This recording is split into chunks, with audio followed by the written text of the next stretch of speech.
Inside this room, all of my dreams become realities, and some of my realities become dreams. What in the wide, wide world of sports is going on here? Alive! It's alive! It's alive!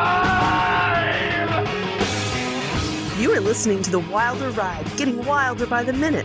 Here are your hosts, Alan Sanders and Walt Murray.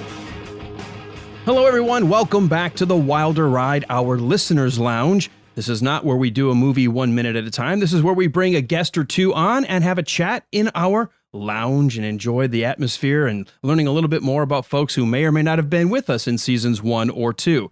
I'm your host, as you heard from the intro, Alan Sanders, joined once again with my partner in crime, Walt Murray. Walt, how you doing, buddy? I'm doing great.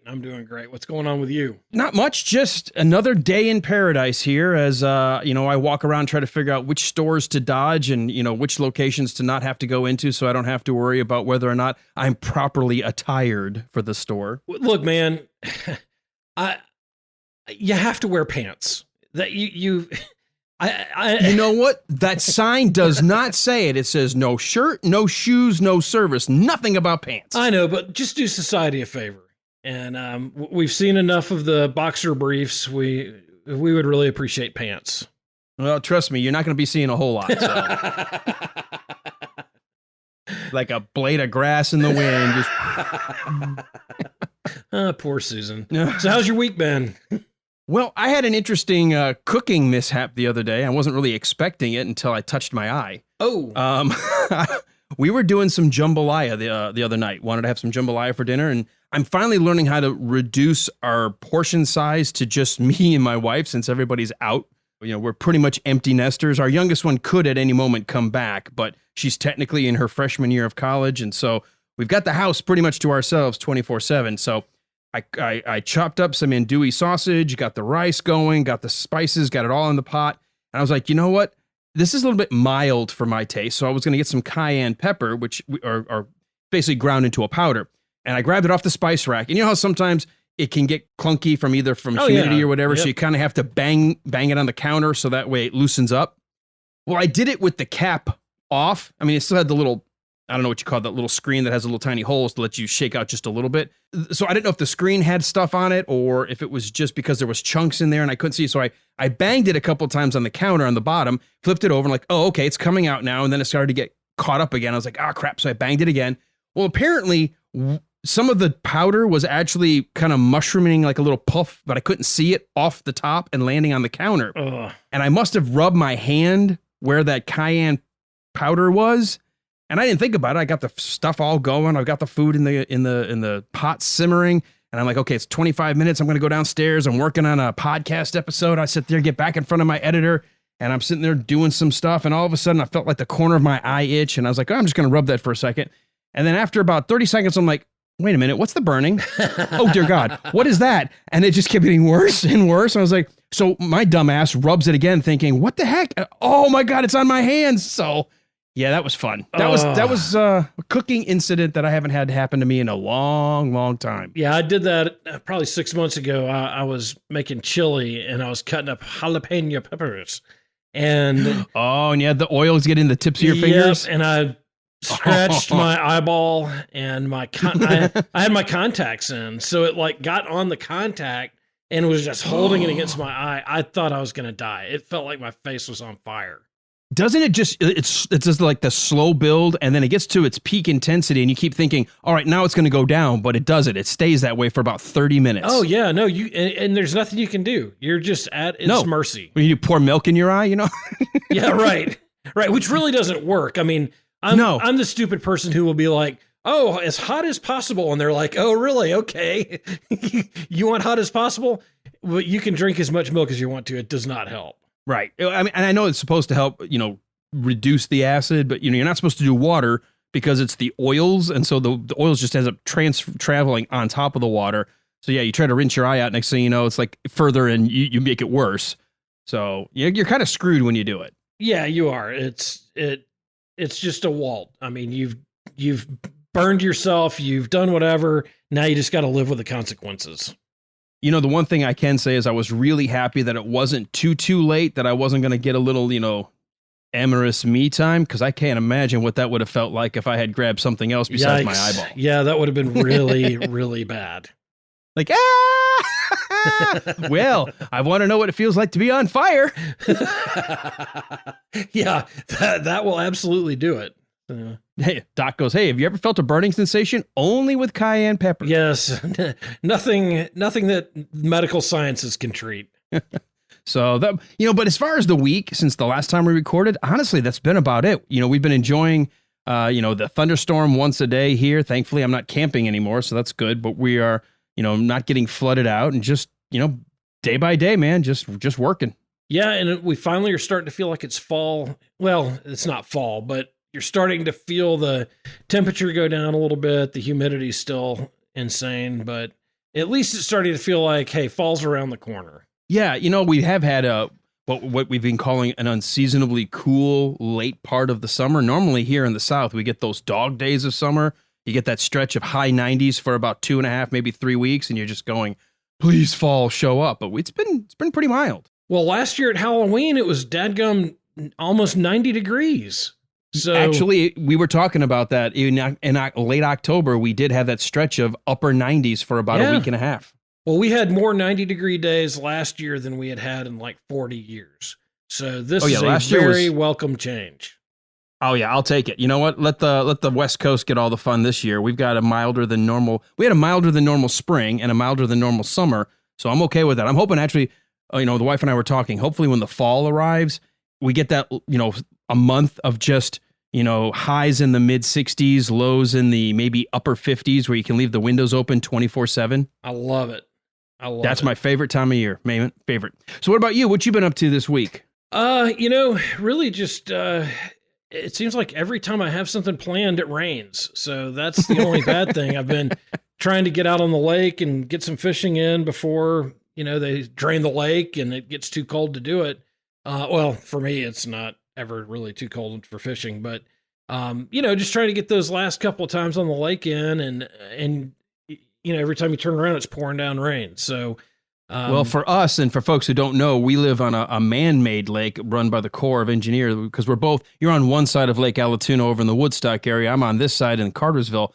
But once they decide, well, summer's over, they drain much of that lake and there's not a whole lot of boating and fishing going on. No, there's not. And I mean, you can't even get the boat into the water. You can put it in the mud if you want to, but that doesn't really do any good. You can get it stuck, but so I'm gonna have to figure out some alternative places to go over the winter. But well, there are places on Allatoona you could technically still boat. You just got to know where they are so you can get in. But it's tough. It's tough. A lot of debris and stuff. And I'm not good enough of the boat yet to really do that. But anyway, it's still it's still Georgia. It's still summertime, so I know we're gonna have some more hot days. But it is kind of nice headed that way and. It looks like we're going to have some football of some kind in the fall, so hopefully that'll get us feeling more normal. Yeah, I'm all for it. Hey, before we bring our guests on, because I do want to mention this, did you hear that story about how the NFL is doing all of the player testing, and they all of a sudden had 77 players across like 10 teams all show up with COVID-19 positive tests? Yes. They sent them all to a lab in Jersey. Come to find out, they were all false positives. All of them were false positives. Yeah. So. And how many people are out there lighting their heads on fire because they use similar labs that don't know what the hell they're doing? I think that the further we get into this, the more I'm scratching my head going, what is real and what isn't real? I read a story this weekend from the Arizona Public Health Department that said, hey, our standard protocol is if you are tested positive with any disease and then die within 60 days of that diagnosis, even if it's not due to that disease itself, we will still list it as a contributing factor, and they're doing that with COVID-19. So technically, you could get a false positive, or you could get a positive with no symptoms, die of a heart attack or a stroke or some kind of I don't know. Maybe you can run your car into a tree. But the Department of Public Health said their practice in Arizona anyway, and we have no idea how many other states. I'm trying to figure out what Georgia uses, but they have as a standard a 60-day window. So. There's a lot of deaths being flagged in Arizona that aren't really related to COVID-19. Well, and in Georgia, we get some crazy deaths. So it would be, you die of an alligator bite, but it gets listed as COVID. And so, absolutely. The guy tripped, fell on his gun, it went off, blew his heart out, but he was tested positive for COVID-19. Definitely COVID related. So, dear Lord, yeah, it's crazy, and I know you and I both are, we have our opinions on it, but it's hard to even sit down and start debating it or talking about it when you can't trust the numbers. So that's frustrating. And people have at this point they're so entrenched. The ones that are still living in fear are going to be in fear, and I don't even know. Will they ever accept that it's acceptable to go back to normal? That's what I worry about at this point. I'm ready. In fact, actually, I've been kind of acting like I'm back to normal. So, I just worry about the mental health of those people who have already bought so far in.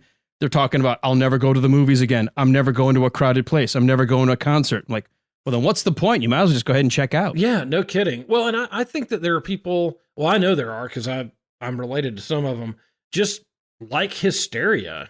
And I was telling my oldest daughter earlier this week, I was like, look, you have to just calm down, take a deep breath, and let it play out. And we'll eventually be back to normal. And yeah, I agree. Some of us are going to be back to normal sooner than others. And, but it's like that too when we have a snowstorm here. Because in the South, we get a lot of ice. So you can't go out, but then there are those people like me that are like, okay, well, we've been in the house for 6 hours, time to go to the grocery store. And so there's some of us that push for normal a lot faster than others, but we'll get there. We'll get there. Well, we know our first season was talking a lot about abnormal, right? Yes, abnormal. Well, we've got a couple of abnormal guys that we're going to bring on with us who are part of a podcast group over in the UK. We've become good friends with them. Actually, Walt, it's your fault that we got hooked up with them because you were listening to a podcast where they were talking about Sylvester Stallone movies, and you happened to mention that Cliffhanger is the worst Stallone movie ever. And Ben was listening and somehow heard you talking about our podcast, and so he ended up listening to our podcast, reached out to us, and it started this wonderful friendship. That's right, and he was like, I can't believe somebody would be such a moron as to say that, and they still have their own podcast. I have to listen to that. So why don't we go ahead and introduce the two guys that are going to join us in our show today. We'll go ahead and part the curtains and welcome to our listeners' lounge. Two guys from the current podcast, now rebranded as 60MW, used to be 60 Minutes With, but they kept getting people who are watching the 60 Minutes show and kept wanting to complain about the news stories and like, that's not us. So 60MW. Let us first bring to the stage Ben Ford. Ben, welcome to the listeners' lounge.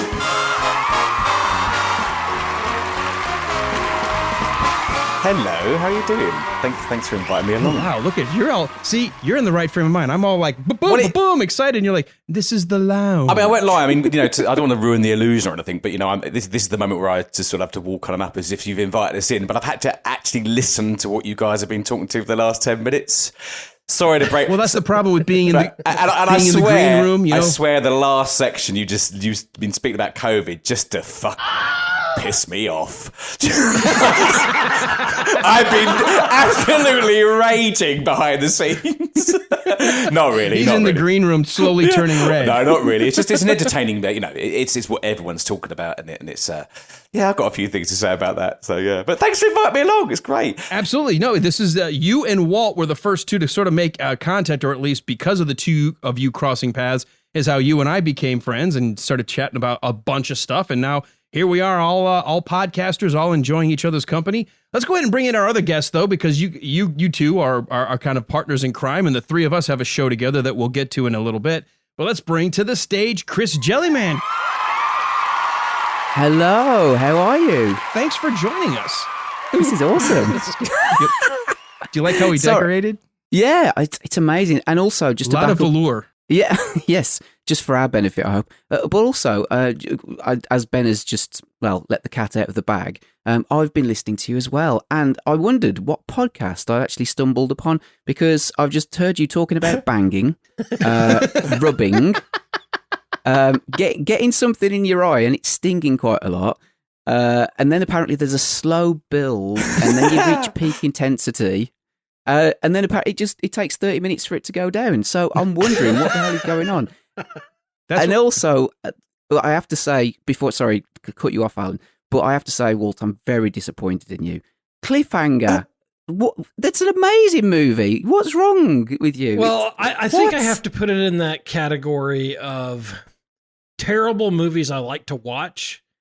And because really there isn't a Stallone movie that I won't watch. They all have their own pluses and some of them have their minuses. But Cliffhanger is just so bad. I mean, it's just so terrible. And I think the thing that I always get stuck on with that movie is that right off the bat, he is overacting.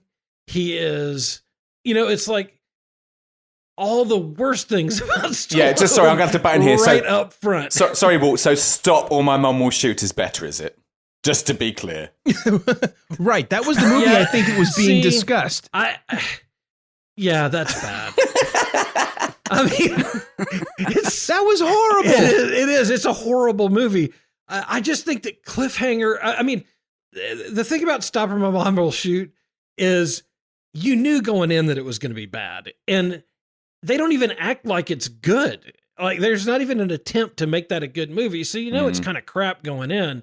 But Cliffhanger takes itself so seriously, and it's terrible. Actually, sorry, just another one, because I watched one recently, which I think is probably really bad as well. It's terrible. I watched it last week. Daylight. Do you remember that one? Is it that Daylight? Oh, a lot of people said Daylight was just Cliffhanger under the tunnel. It's bloody awful. Yeah, it is terrible. It is bad. It is bad. Yeah. So I don't know. I love Cliffhanger. I think it's I still remember seeing that at the cinema and thought, wow, this is amazing. Chris, I saw it in the theater too, and I think my expectations were really, really high.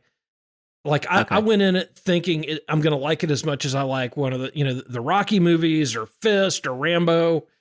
And it just didn't live up to that. Fist is a different film, buddy. That's a totally different film. It is, but it's a good. I mean, no, that's Fisting. That's a different film. That's a whole different thing. Yeah. See, I'm not quite up to Ben Ford speed yet. But you don't mind Stop or My Mum Will Shoot. Oh no, I didn't say that. I didn't. Now, if I've got to watch one, shall I get that shovel? Go on, Walt. I'll get that shovel for you. If you put gun to my head and you say, "Look, you've got to watch one of these two," I'm definitely going with Cliffhanger, because at least I can make fun of it all the way through. Yeah. But I mean, it really is like a hair difference, they're both bad for different reasons. Yeah. All right. We haven't even gotten into, talking to our guests, but I have to weigh in on this because I never remember going to a movie before, especially a big blockbuster where here's the hero in the first 10 minutes has his first harrowing experience. And I'm thinking, okay, this is where we see how good he is at mountain climbing, at rescue. And the girl dies. And I was sitting in the theater, like my jaw dropped. I was like, oh my God. Like what I thought was like the love interest, what we were going to have is the whole story. Right. We're getting sort of a micro cut. And I was like, oh my God. And it actually caused a pit in my stomach because I had never really seen a movie do that before in my early, movie goings as a teenager. I'd seen a lot of movies, but it felt weird that here's the hero. I went in expecting him to rescue the girl and he didn't. And so that threw me for a loop. And I think because of that, I really enjoyed it because it didn't follow, at least at that point in time, your standard trope that the hero always saves the girl. He's always the winner, all that stuff. And of course, since the 90s and the 2000s, we've seen a lot darker movies where that happens. But for me, that was the first time I saw that as a movie. And that was fascinating to me. Yeah, I always like the Bond cold opens where you have some great excitement, and he still shows that he's Bond and he wins the day. And I guess that cold open really did, like you said, Alan, it kind of left me a little sour because he immediately fails. And that really, I guess, should have been something for me where you go, okay, now we get to see the redemption. But instead it was just like, well, this sucks. And she was, she was hot and she's not coming back. And well, you never know. Well, that's true. Could have her flattened body, But I don't know. I like almost all the Stallone movies, I guess. So it's hard to really go, this is the worst one. But cliffhanger just really was. Because I'm a huge Stallone fan as well, and I think most of his films are great still. You know, for the majority, I would say, very watchable. Like things like Tango and Cash is still great. And great movie. Yeah, and but I was shocked at how bad Daylight was, and I watched it all the way through, and I thought, because I love the Poseidon Adventure, the original one with Gene Hackman, and it kind of reminded me of that, but you know, in the tunnels or whatever. But it kind of had the same sort of tropes in there, but just really bad acting. Like incredible. Well, you know, one that they didn't mention that I think a lot of people hate of Stallone that I really love, like I can watch it every time it's on, is Cobra. That's a great film. And I thought that was an awesome movie. And I've heard people pan that lately, and I'm like, are we talking about the same movie? I mean, it's not. It should have been a series. He should have done a couple more of them, but even just as a one-off, it was a great movie. Yeah, I think going back, it's more sort of how films are now. It's a bit more darker, wouldn't it, for its time? Bit more. Definitely. Yeah. And you never go more than 5 minutes without some kind of action. And, so you speak for yourself, buddy. Speak for yourself. No, I'm definitely not speaking for me. I'm speaking for Stallone. Do you not know more about this whole story? It's all fake anyway. Me and Walt met on Grindr. They are. That's where it happened. So. I was wondering why Walt was doing his trucker schooling. He wants to be an OTR trucker. He goes to those truck stops at night. Breaker 19, good buddy. Anybody looking for a good backdoor action? Yeah. That's why you mentioned Fist. Yeah, exactly. And a happy night in with Walt is watching Deliverance for some reason. Deliverance. Oh my gosh, that movie. Do you know, I've actually only managed to watch that film once because I can remember the whole thing, and there's one particular scene that scene is just terrifying. So yeah. Okay, it's terrifying. So I've got some friends who are. Where's this going? Oh, it's about to get dark. Is that what he said? That's what he said. This is about to put the humorous spin on that movie. So, you know the scene where they're all sitting around having dinner at that long table with that family at like the bed and breakfast that they stay at? Yeah. So the family that they're having dinner with is actually the real family that owns that bed and breakfast. So they're like, hey, do you want to be in this movie? Y'all fit the scene and everything. So they're actual inbreds. They're actual, no, but well, maybe, I don't know. I'll have to ask my friend. Oh, sorry. I forgot they're your friends. His aunt and uncle are the people in that. And they are not like bad now. Can we delete that? Super religious and super like uptight, very proper, very, like, so they're like, okay, here are your free tickets to go to this movie. Yeah. Having no idea what else was shot outside of that scene. They had no idea what the rest of that movie was like. And they're like, oh my gosh. Yeah. So they were totally horrified at the premiere of the movie. Actually, it was the opposite. It's like, wow, they captured Crazy Uncle Johnny really well. Yeah, I'm like, y'all are in Appalachia. That shouldn't have been too much of a shock. No, what's more shocking for me is the terrible overdubbed banjo playing. It pisses me off every time. So that's more shocking than the anal. Ding, ding, ding, ding, ding, ding. Well, apparently, though, that kid actually plays banjo. Yeah, but it was out of sync if you kind of watch it. It's not really. It's you're right. Yeah. So it's a snobbery there. I'm a musician, don't you know? So. That's true. But it is a fun song if you take out the context. Yeah. All right. Well, we've spent a good amount of time just jibber jabbering about movies and stuff, but let's go ahead and actually let's back up a little bit because that is something I think we all share in terms of entertainment. And part of what our show is about is to bring the guests to the attention of our listeners, people that they may have never stumbled across or didn't know anything about. So Ben, since you mentioned musicianship, let's go to you and talk a little bit about your background with music. I started playing guitar. I mean, I'm in my 40s now, and I started playing when I was about 15. Loved the guitar, and I've been playing ever since. And it's just I used to play in a band. We used to have a pretty good band up in London, which I sort of did most of the really cool and decent venues you could play, which a lot of the good bands played in back in the day. And there was a little bit of interest at one point as well. And I was only young, and when we got into this band, I was about 20, and just didn't unfortunately go anywhere. But I've obviously played ever since, and I carry on writing and recording as much as I can. Although that's not happening so much at the moment, just being too busy. But yeah, I've been writing music with my dad now for like 25 years. So yeah, or however long it is. More than that, must be getting on Jesus, getting on for nearly 30 years. So, yeah. But yeah, just absolutely love it. The guitar for me is the most amazing thing to be able to sit there. I think any instrument you can just play solo. any large instrument you can put into your hands I've got a skin and have a good strum to.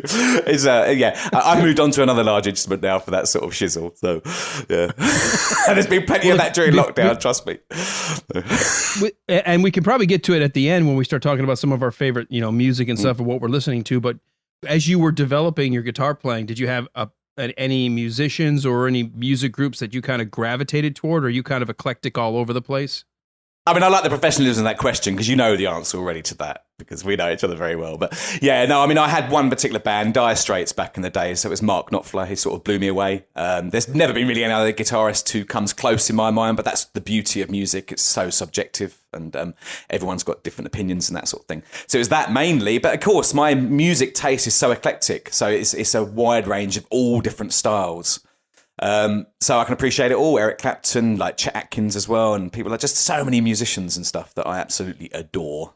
So yeah, for that I'm a finger picker as well. So which is good because you can play acoustically, and being a finger picker, you can sort of you're more intimate with the guitar when you play with your fingers as such. So yeah, it's great. So I mean, my background is more folky and country music and rock music and all that sort of stuff. And but I also love cheddar pop. Or early 90s to mid 90s dance music and all that. It's just crazy. It's really quite eclectic. So, yeah, love it. Now, if you had to describe how you and your dad sort of put tunes together, because with schools we've interviewed already a couple of musicians, and they may have, let's say, we love heavy metal and we love hard rock, but I write, like singer-songwriter country style. So what would you classify the way you're writing right now? It really is that. And I think the weird thing I never understood with my dad, he always made me be naked whilst he was doing it, and he had to stand behind me. So it was fucking weird, man.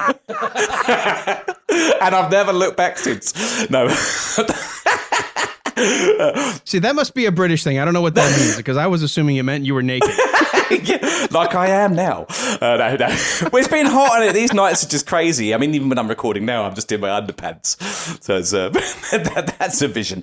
No, it is. I mean, the thing is, it's like with all music, it all comes from folk. Any bit of music you listen to, it all comes from folk and country anyway. That's where it all sort of kind of comes from. And a bit singer-songwriter type stuff, yeah, of course, because it's acoustic. I mean, I play electric, obviously, but that's more for when you're recording, in the studio or in a band setup. But because it's mainly acoustic we write on, it's that style of thing. So very singer-songwriter, melodic type tunes, That's my passion. So yeah, it's brilliant. Well, eventually I want to go ahead and lead this into how you and Chris got together. So you had a music background, but you also have a video game and movie and entertainment. I think that's something that all four of us share is just entertainment in general. I don't have any music ability, but I have a music appreciation. I love live music. I think Walt is the same way. I think all of us enjoy music. So even if we can't play, we've got a shared interest there. I know I'm a big gamer. We're obviously podcasters. So let's kind of tell us how you and Chris sort of ran into each other. How did you guys cross paths? Grinder. It always is. That's my first protocol. Yeah, that's where all your friendships come from. It is. Yeah, Ben groomed me, and I haven't looked back since. You go ahead, Chris. You explain. When Ben sort of says, well, you don't want to look back because then you'll see Ben behind you. That's right. But then you kind of get used to it, and when Ben says, let me get my guitar out for you, you're thinking, oh wow, he's gonna get his guitar and play, and he says, no, get naked, bitch. It's how I treat all my lovers, buddy. All my lovers. It's fine. It's fine, Look, this is going to hurt you more than me, but you'll like it.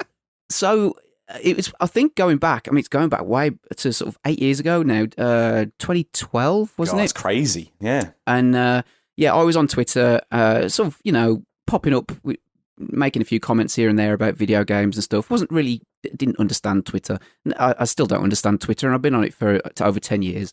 And so as much as people, I criticize Twitter and social media, to a certain degree, but it has also opened a few doors for me. And one of those being, I got to chat with Ben, through Twitter, and, we sort of, struck up an online friendship, shall we say. And then I think it was around May of 2012, Ben said, I've been asked to join a podcast. Do you want to do a podcast? And I was like, what's a fucking podcast? So because I didn't listen to podcasts back then, and I hadn't got a clue. So anyway, and also just I suppose to throw a little twist into the story, my wife was heavily pregnant, and our first child was due in June. So it was like, well, I don't know if I can do a podcast. What is a podcast? Have I got the necessary equipment? No comments, please. My wife was pregnant. I should point that out. So clearly, I have got the necessary. Well, you must have some of the equipment. Well, yes, or the milkman does. One of the two. Well, I do start Cable guy. So anyway, it was, well, you know what? I'll give it a shot. And I think it's one of those moments, and I think we all have them when we look back in life, where you sort of, it's like almost like a bit of a pivotal moment in your life, and you don't realize it at the time. And it's only when you start to look back and you think, if I'd have taken a left turn instead of the right turn, you know what I mean? That kind of sliding doors moment, if you want to call it that. And so I said, yeah, why not? Give it a shot. And it was with another guy called Ditz, and it was called Same Coin, and it was a video game podcast.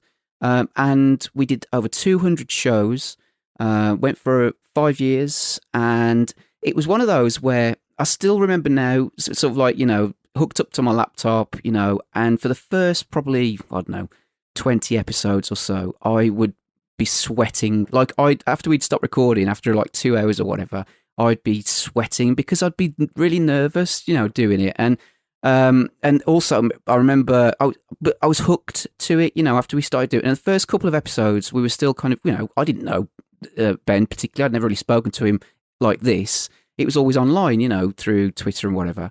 And never heard of the other guy who apparently was an experienced podcaster, but I didn't know that. So, but I think we were quite popular. We grew quite a large audience through Twitter and whatever. We had loads of followers. And I think it wasn't just because we talked about video games, because, anybody can do that.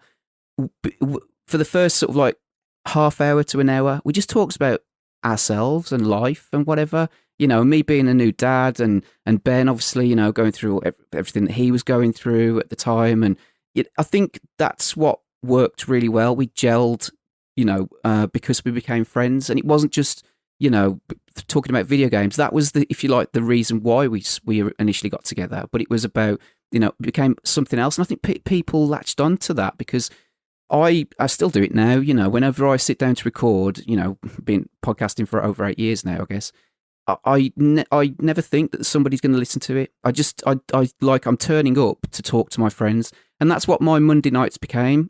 For like I said, 5 years, it was an opportunity to have a laugh with my friends, and I can honestly say I've never laughed as much as I have, doing that show, and then that continuing on to now 60 Minutes with, and that's what I love about doing this. And then it's opened up so many doors. I mean, so. Just, I suppose, to bring Dave, from 60 Minutes with into this, because he did a podcast around the time that we started The Same Coin, which was called The 80s Picture House. So then we became friends because we both started new podcasts at the time. So we helped each other out, And then around 2015, I think it was, Dave said, do you want to, do 60 Minutes with, which initially was just going to be about interviewing people. And it was going to be 60 minutes long. That was the whole, I suppose, point of the name. But then that changed. And then it developed in terms of like entertainment shows where we talk about other things, movies, videos, video games, TV, whatever. And then if you look at our website now, all the different podcasts, all the different people that are part of that, it's amazing to see where it's kind of come from. Over 1,000, written reviews of video games, music, TV, movies, from people who essentially have got day jobs, got lives, got kids. It's incredible. I'm so proud of it. So although The Same Coin kind of finished and came to an end, it's continued obviously because Ben's on board, I'm on board. We've got Adam, and yeah, and excuse me, I'm choking. I'm not really. I was just coughing. I'm being strangled by a burglar, but I'm fine. Absolutely, yeah. My wife's just walked in. She's saying this is like a bullshit. No, she.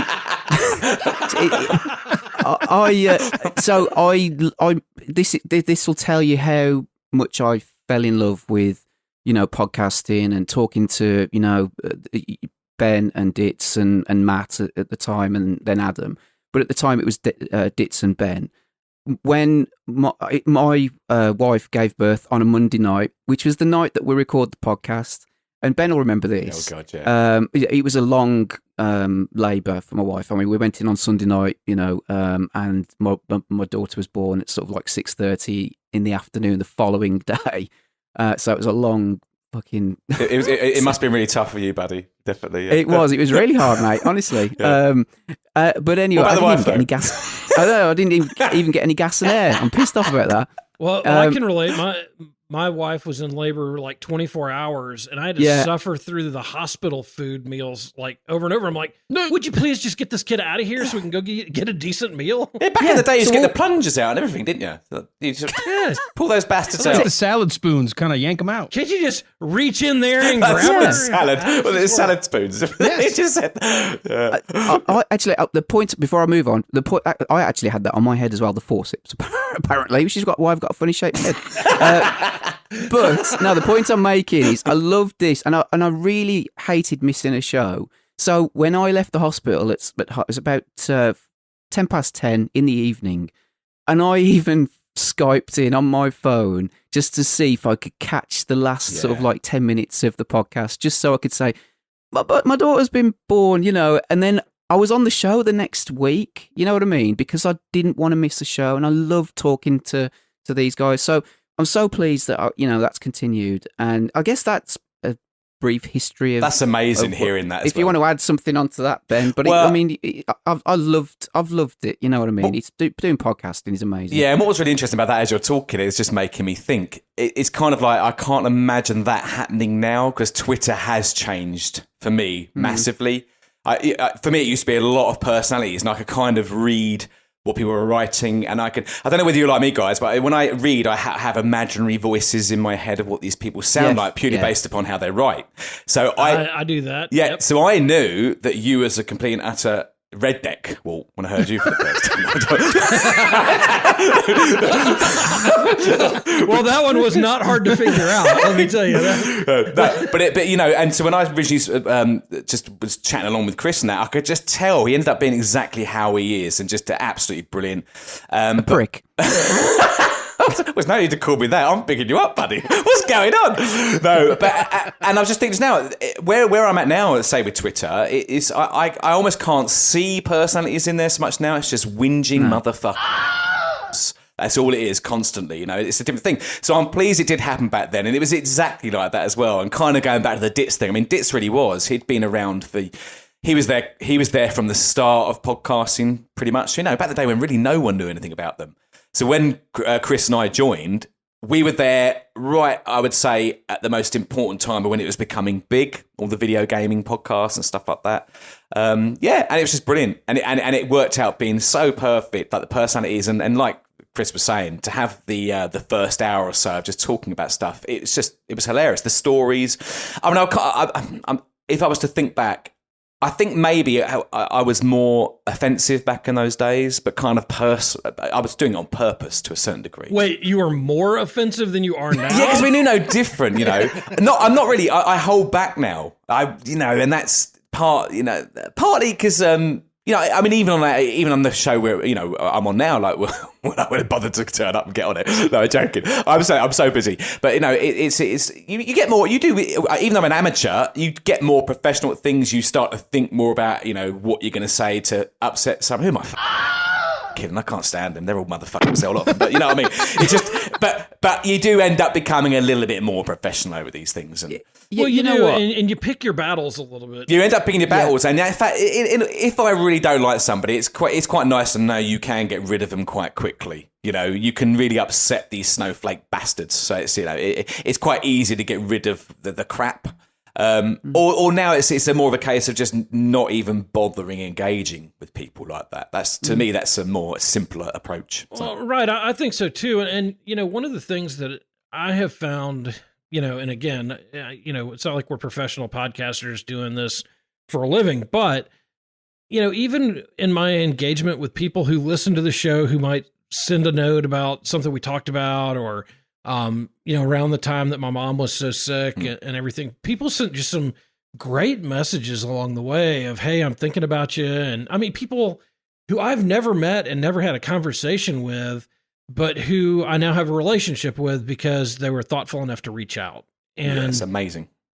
And it's those people that you want to spend your time and your emotional energy with, not the jackasses who are going to criticize everything. And I think those people are kind of the ones who it's like, we can't have a nice Twitter because of you. Yeah, absolutely. But actually, interestingly, we're kind of winning. If I always look at it, if people are even engaging just to come and tell you off for doing something, there's an element of you're winning because it means you are affecting people, you're getting out there. Yeah. I'm actually quite pleased with that, but it's just quite nice to ignore it. It's almost like I never used to be able to do that. I kind of would take, wear my heart on my sleeve and really almost quite get affected by something if anyone has any negative reaction. Because anybody knows me, in all honesty, the problem is that the current climate at the moment, it's almost as if any comedy or humour is trying to be taken away from us. But that really is what it boils down to. It's about having a laugh. It's about laughing at life.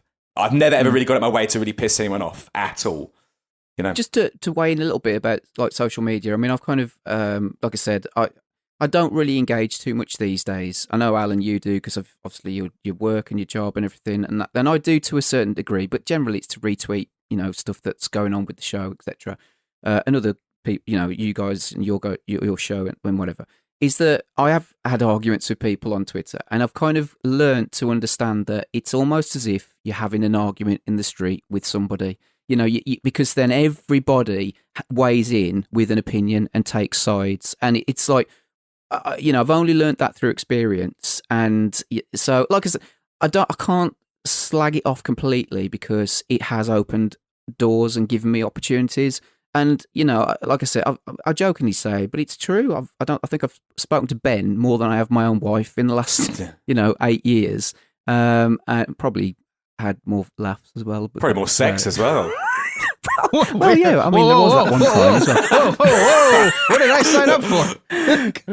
But no, but just as we're going back to the same coin, is that was a weekly show we did, if you remember. I mean, just imagine that. I know you guys do it, Walt and Alan, but for us at the time, I mean, every Monday night we were there, and it became part of our routine. So, record. I can't even imagine doing something like that now because I've got 2 young children, life, work, etc. Although saying that, I think you do just as much now, didn't you? I'm doing 2 podcasts this week, so it's one of those where I think it may be. I still do as much, but just I don't know. I balance it out a little bit more, and there's not that pressure to like turn up every. But also I think there's a variety as well, because although that was just the one show, I think with 60 Minutes with, like, say this week, I'm obviously doing this, but then we record the Metallica show on Thursday, and then we'll do, an entertainment show. So I did that with Dave the other week. So it's not as if I'm doing the same thing all the time, which I think just helps to balance things out a little bit, but in my mind. Yeah. And, recorded with Adam last week, so it's like, well, I think, actually, thinking about it, there's one common denominator here. It's fucking me, isn't it? You're doing all the work. Yeah, it's true. You're doing all the work. Anyway. And I do fuck. I want to weigh in on this. I think what happens is we all make time for the things that either we feel are worthy distractions or things that we find value in our lives, whether it's it gives us pleasure, it gives us a release, it gives us the ability to, do something different from our day job. And, I say to my wife all the time, I said, I'm not the guy that spends 6 hours every Sunday at the golf course, or I don't go out every week, bowling 2-3 nights a week or go to poker nights 2-3 nights a week. I'll podcast. It may be 3 hours of recording one day, depending on what we're doing. And it may be another 2 or 3 hours of editing, but I'm at least here. And so I can stop and go help if something's going on. If I have to stop to go make dinner, help with the dog. So, I said, when you got to look at it is, as far as a hobby or something you're doing on the side, something we're all passionate about, I'm at least here. You know what I'm doing. You know where I am. It's not like I'm gone for the whole weekend hunting for 3 days. I know a lot of my friends, they'll go on 3-day hunting trips, or they'll go on weekend during hunting season, or they'll go on fishing trips. I don't go anywhere. So in my mind, you know what? Just because it's podcasting, that's my escape. And I think she's learned to accept that to a degree. But you know, I think we're all there. Yeah, I mean, I don't have any of the, you know, if you guys know me, I'm a single guy. I've been separated now for 5 years coming up. And I remember it was kind of, there was almost a battle at the start. You know, Chris, when we started the same coin, I remember the stress involved of feeling bad about recording. It might sound really odd but actually it's as if you're doing something, you're enjoying something with your wife, that sort of thing, you know. And a lot of it is about having. You guys are lucky to have someone who understands that and actually is on board and understands and gives you that time. Well, I'm not saying 24/7. I'm just saying I think she's come to terms with it. Come to terms with it. In fact, in all honesty, so is your wife, Chris, hasn't she? To be fair, I think in all honesty, so, yeah. Yeah, and as much as I take the piss and you know, may slag her off and whatever, but I mean, when we were doing the same coin, she'd take. Lucy, my oldest now, I've got two, but at the time she'd go to her mom's on a Monday night and you know, spend a few hours with her mom and dad. So, you know, she kind of, if you like, did something else for her. And like, I totally agree with you, Alan. I think, like, I don't go out drinking. I do sport and stuff. I go out running, but I wouldn't say I've got a buzzing social life, if you know what I mean. This is probably, I've got a lot of different hobbies, but this is one of the ones that I totally love and I will give that time for. And I think, like you said, my wife understands that. And it's a release, because I noticed that there was a time in my life when, you know, there was a brief period where same coin finished and I was kind of in between different things and obviously 60 Minutes with happened and whatever. But I just didn't feel myself. I didn't feel right because I didn't have that release. I didn't have that outlet. I didn't have that laugh, you know. And I think that's something that is so important more now than ever to understand. Is you'd have to have that. You know, you have to be able to have a laugh with somebody and have to communicate with people. And people have closed themselves off so much from different things, you know, because they're scared, you know, because of what's going on with the media and what they're being told. And there's so many different mixed messages flying around, you know. And I think, you know, you need to have that. You need to have that contact with people and talking to people and you know, sharing things that you enjoy and you like.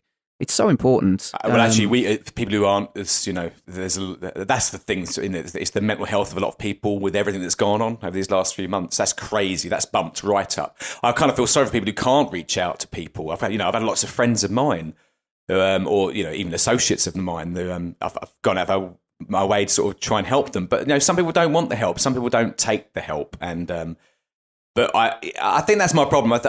I'm seeing a lot of, because of all these mixed messages, you know, that has come out. It's scaring the bejeebers out of lots of people, you know, and right. Some people feel really backed into a corner, and it doesn't matter how much you try and say to him, look, try and just think a little bit more rationally about these sort of things. You can't really help these people. A lot of these people can't change their way of thinking, and it's scary for them because there's a lot to be answered for this whole mental health issue. Now look at that. We went ahead and tricked you, and we actually are recording an ABC of Fording Ahead. You had no idea that that's what was going on. And actually, it is Walt who is our guest in the show today. Oh, great. All right, let me start unpacking some stuff here, guys. That's not the rant show, buddy. Yeah, no, that's the rant show. No, ABC's of Fording Ahead. I've got some stuff to rant about. Let's because this will spur additional conversation, and this show may end up being a little different than some of the other ones where we've brought guests on to sort of tell us the chronology of whatever their background or their talent. But I like this because we're kind of hitting in, you know, a little all over the place, but it's still the conversation is evolving. There are a few shows that we all kind of either share together or as an interest on 60 Minutes with. And I think it'd be cool to kind of chat a little bit about that. And Ben, you're on fewer shows because of your, you know, commitments, but why don't you, you know, very quickly for folks who are maybe hearing about 60 Minutes with for the first time, hearing your voice for the first time, you know, what shows did you gravitate toward? Where can they listen if they want to go back and hear kind of a backlog of some of the shows you've been on? Do you know what? I'm having a brain fart, and I hope Chris is going to help me out here. Do I need to help you? Because like a good lawyer, I already know the answers to all these questions. I just figured better coming from you. I know, but you're asking enough fucking idiot over here, mate. So yeah, I'm just trying to work out how I got involved with 60 Minutes with. In fact, is it called 60 Minutes with? Isn't it being rebranded now? It's now 60MW. Yeah, see, the problem I have with that, and I haven't told Dave this yet, is that I always think of, going back to video games, I just think of 60 Modern Warfare, which. But anyway, no. So 60 million wanks. How about that one? That sounds pretty good. Yeah, I believe I submitted that as a possible alternative. Oh, did name. you? Yeah, on WhatsApp. I said, "Oh, so what does this stand for now?" And I gave him like 5 or 6 different options of what it was. Oh, I miss out on a lot of that stuff, the social media stuff. So, yeah. I apologize if I've stolen your idea, but well, the good thing is I just know that y'all are 60 something. So when you pop up on my feed, well, we're not 60 years old yet, but yeah. And I think, well, that's true. But when I see that 60, I'm like, okay, I know what that is. So yeah. Although it's interesting, isn't it? Why you have to explain? I'm a bit out the loop with all of this. Even on our own chat, 60 minutes with chat. The rebranding is why is because it overruns 60 minutes. But it's 2 things. I think Dave mentioned this, and by the way, for folks who will give you, Dave Robinson is the sort of the lead owner of the brand and of the show 60 Minutes With, that is now rebranded as 60MW. I think some of his guests panic a little bit when he says the name of the show, and they think, "Oh, I don't know if I can give you an hour of my time." And it's like, "Oh, it's not that anymore." So to pull that confusion away, the shows aren't usually an hour long. The interviews aren't always an hour long. They're usually less, although the episodes that are entertainment related or movie related do go more than an hour. So it's sort of a misnomer anyway, calling it 60 Minutes With. And I think he's finally decided, well, we can't just rename the show completely. We'll just call it 60MW. Oh, that's fair play. I understand that then. It still feels a little clunky, but maybe we'll get used to it. We could sort of like try and say mwah. 60 mwah. I quite like that. 60 mushy wet ones. So it was the ABC of gaming, wasn't it? Because when obviously video game podcast ended, I think we said, well, we'd like to start one up again, and Dave's happy for shows to be recorded, and it was the ABC of gaming. So but I have a feeling you were going to do it with Adam first, and I think I invaded the space and just invited myself. No, I think to be fair, I invited you all. I mean, it was essentially going to be fucked. It was going to be Adam, Ben, me, and Dave, and Ditz. Sorry, I should say, or Dave. Because it was going to be the ABCD. But then Dave didn't want to necessarily be on because he wanted to be on as he could be on as a guest if he wanted to, but. And then Ditz didn't want to do it necessarily, so it was the. That's it. It was. Thanks for jogging my memory now. That's great. Yeah. So that's how you came on board. I mean, when did we start that? That's going back a little while. 3 years, is it? I'll find out for you. So that's the thing. There's an amazing website. It was in 2018 we started. 2 years ago then. That's cool. Yeah. So there you go. Time's flown. Sorry. That's how behind the scenes sort of stuff there, isn't it? If you head on over to 18 What's crazy about that is you guys were not doing many of those episodes together when, Ben, you stumbled across our show and you and I started chatting, and then I went back and I listened for 10, 12 hours straight of just older shows. And so I am probably one of the listeners that started listening when the show of the ABCs of Gaming, that particular show underneath the brand of 60MW. I mean, I've probably listened to them all then, because I started listening in 2018. Absolutely. Yeah. And I've got a feeling you did go back as well. I did. I had to, because there was only so many shows out at the time. And so I just I was so enthralled with the first episode, and I kept going back, and it was during Christmas time. It was during the holidays. And so while I'm setting up a Christmas tree and I'm doing all this stuff, but for like 6 hours straight, I just did nothing but listen, and then took a quick break. And then I listened for another 5 or 6 hours, just doing things around the house. I just had the headphones on the whole day. And finally I was just like, I'm going to start talking like these guys, because they've been in my head all day long. And it was just amazing. I gravitated toward that style of podcasting that you guys do. And weirdly for me, because obviously after hearing Walt on the Slycast, wasn't it? I think, or one of the Sylvester Stallone ones. Yeah, I think it was the Slycast. Yeah. It was when all 3 of the different Stallone podcasts all came together. On right? One show, because I used to love the Slycast when it was just those guys who did it themselves. That was the one I used to listen to. I actually didn't know much about the other couple of shows, but I remember hearing obviously your ridiculous statement on there. But I remember, but then you advertised the Wilder Ride. Now, me being a huge Gene Wilder fan, I mean a massive Gene Wilder fan, that of course made me go search you guys out. And then I started listening to all of that stuff, and incredible. So there's thing. But even though I've been doing podcasting for all these years, there is still an element of me thinking to myself, I want to reach out to these guys, but they probably won't speak back to me. Do you know what I mean? Even I can have that. I don't know what you were like, you guys, but there's sometimes you listen to some people. We're real jackasses. We hate for people to talk to us. Snobby bastards. Yeah. Why are they going to talk to this dickhead from England? You know. But no, you were both well up for it. But no, great. We beat you in a war. Now I got to actually be friends with you. Yeah. And it's just great though. And there's an example of how you can meet. I mean, it's quite alien to. I actually take my mum out to work with me quite a lot. Yeah, and in fact, most times I go to work, she comes to work with me. It's quite funny. I look like a pikey in a van because it's me with my long-haired mum, scraggly hair, in a white van. I look like a traveller. So it's quite funny. Hey, awesome. Kids, you want some candy? You drive around a windowless van. You got to go for my iPhones, mate. The candy doesn't work. It's all gone up. Hey, kid, you want a free iPhone? I got one in back. Well, that's just creepy. That is creepy. The fact that I thought of it, I'm like, you know what? I've been watching way too much Bosch on TV. So anyway. Yeah, I'm not surprised. Hey, now. Yeah, but it's great, isn't it, how you do meet these people? And so that sort of backs up what you were talking about at the start there, Chris. You know, it does kind of back up how you can. But I think the comment I was making about Twitter initially, for now was more about I can't see through all of that. I just can't see personalities. I can't. No. I can see more advertising, which is obviously a thing that happens, and just an outpouring of hatred generally. That's probably why I don't engage with it so much. Yeah, but you know what? For all of the negative, and I'm not disagreeing because there is a lot of that. Social media has evolved into a much darker sewer for the most part. But for me, the light that still exists is the fact that we all did stumble across each other as a result of reaching out via social media, listening to a podcast, hearing a voice, hearing somebody talk about something, and taking the chance to reach out. And I know that's worked for us as well. We've reached out to people who have been guests on our show.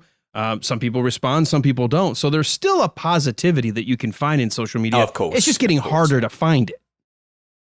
Well, and I think one thing that we've stumbled into is in the podcasting world, I think there's a different relationship that you have with both other podcasters and with your audience that you don't have in radio or television or any other medium really that I know of, because it is so specific. Like for us going at the Gene Wilder movies, well, other people are like, oh, I feel just as passionately about Blazing Saddles or Young Frankenstein or Gene's work in general. And so you're kind of reaching into that niche in some ways and pulling people in. And so you have that affinity right off the bat. But I also think that just the fact that we don't have a script and we don't have to take a break at a certain time allows us to be more of ourselves. And I think that people are able to relate to that a lot more. And I know for some of the podcasts that I listen to, I've reached out to the hosts over, different issues or something that's come up on the show or whatever. And you're able to have more of a conversation with them that you might not get with the host of the evening news or with someone who's in a movie. And so just the nature of what a podcast is, I think lends itself to a lot deeper relationships, or at least the opportunity to have those relationships. And I really like that about podcasting. I'm a relational person. So for me, it's a lot more fun. I feel like on a lot of the podcasts that I really enjoy listening to, it has that feeling of just folks sitting around having a good, fun conversation. And I feel like a fly on the wall for those conversations. That is what really draws me to it. And that's what drew me to your show the first time I listened to it, is just that it sounds like a couple of guys who are good friends talking about whatever. And it gives you that communal feeling, that feeling of friendship. And so anyway, I mean, I think that's one of the real strengths of the podcast medium. And you see it played out in just like the friendships that we have. So I love about podcasts. And I think as well, the fact that, like you say there, we always equate it to being like a few guys down the pub kind of chat. Yeah. It's that kind of thing. Because we all know a bad or what I perceive a bad podcast to sound like. There's some that are so sterile, no personality, those sort of things. And there are lots of those on there as well. And I think that's the thing. The podcast world is just huge, isn't it? It's like we're tiny little blots in the whole thing. It's just crazy. But you kind of feel like, well, I do. I feel like I'm the whole thing. You know what I mean? You kind of feel like you are much bigger than what maybe you are, if that makes sense, you know? But then that's probably just because we stick to our certain groups or types of podcasting, whereas there are millions of them out there that I wouldn't listen to or I've tried listening to and I just don't get on with them at all. So, but for the most part, that's good because, I mean, there's only so much time you've got on you to listen. Right. So. Well, I do think what Walt said, I think works for what I think attracts all of us to this kind of environment is when you have that sort of, the word intimacy is probably going to be taken wrong with this group, but when you've got sort of that genuineness between individuals, it doesn't feel staged, it doesn't feel scripted, it feels very natural and you get a sense that there's a familiarity among the personalities. You guys could be talking about, and in fact, this is the case. You talk about video games that I will never play on platforms I'll never own, and I don't care. I'm interested in hearing how you're talking about it and how you're relating to each other. So I'll still listen. You know, outside of a couple of PC games, you guys start talking about the Switch, you start talking about Nintendo, you start talking about a PS5 coming out. I mean, I've got a PS4, we use it to watch movies. I'm not a gamer on that platform, but I still love listening because of the environment, the kind of familiarity that exists, that you guys create, that ambiance on the show. I think the moment we have to, if you think about it, the moment for myself, if I thought myself, it all got easy for me the moment I just was myself, basically, you know, and didn't try and that's important. It up. Well, of course it is, because that would be so stressful, having to really constantly think about what you're saying. I mean, that has its flaws as well, because I just don't think about what I'm saying and I piss people off. But that's part of it, and I won't change for that, you know. And you shouldn't have to change, really. It's, you know, there is an element of freedom of speech with regards to that sort of thing. You know? Yeah, I agree. Yeah. And I think just sorry to jump in, but I think I totally agree with what you said there, Walt. You know, and I think it's very important to be yourself as well, because if you pretend to be something that you're not, people will very quickly latch onto that and will, you know, realize that you're not being true to yourself. And I think that's what works well for us, is that we just talk, you know, we've got some, the thing is. So when I say I've got a massive penis, you think I'm pretending? Is it? I'm telling you now that it is true. We know that it's the character that you play on the podcast. That's one of my characters. I have these other ones who talks like this too. I've got two penises. It's not that it's massive, it's just you're only 3'8". Yeah. I've lost my thread now, you bastard. Sorry, buddy. I'm so sorry. Yeah, here, Chris has got this heartfelt thing he's trying to say. And there's this little dickhead in the background.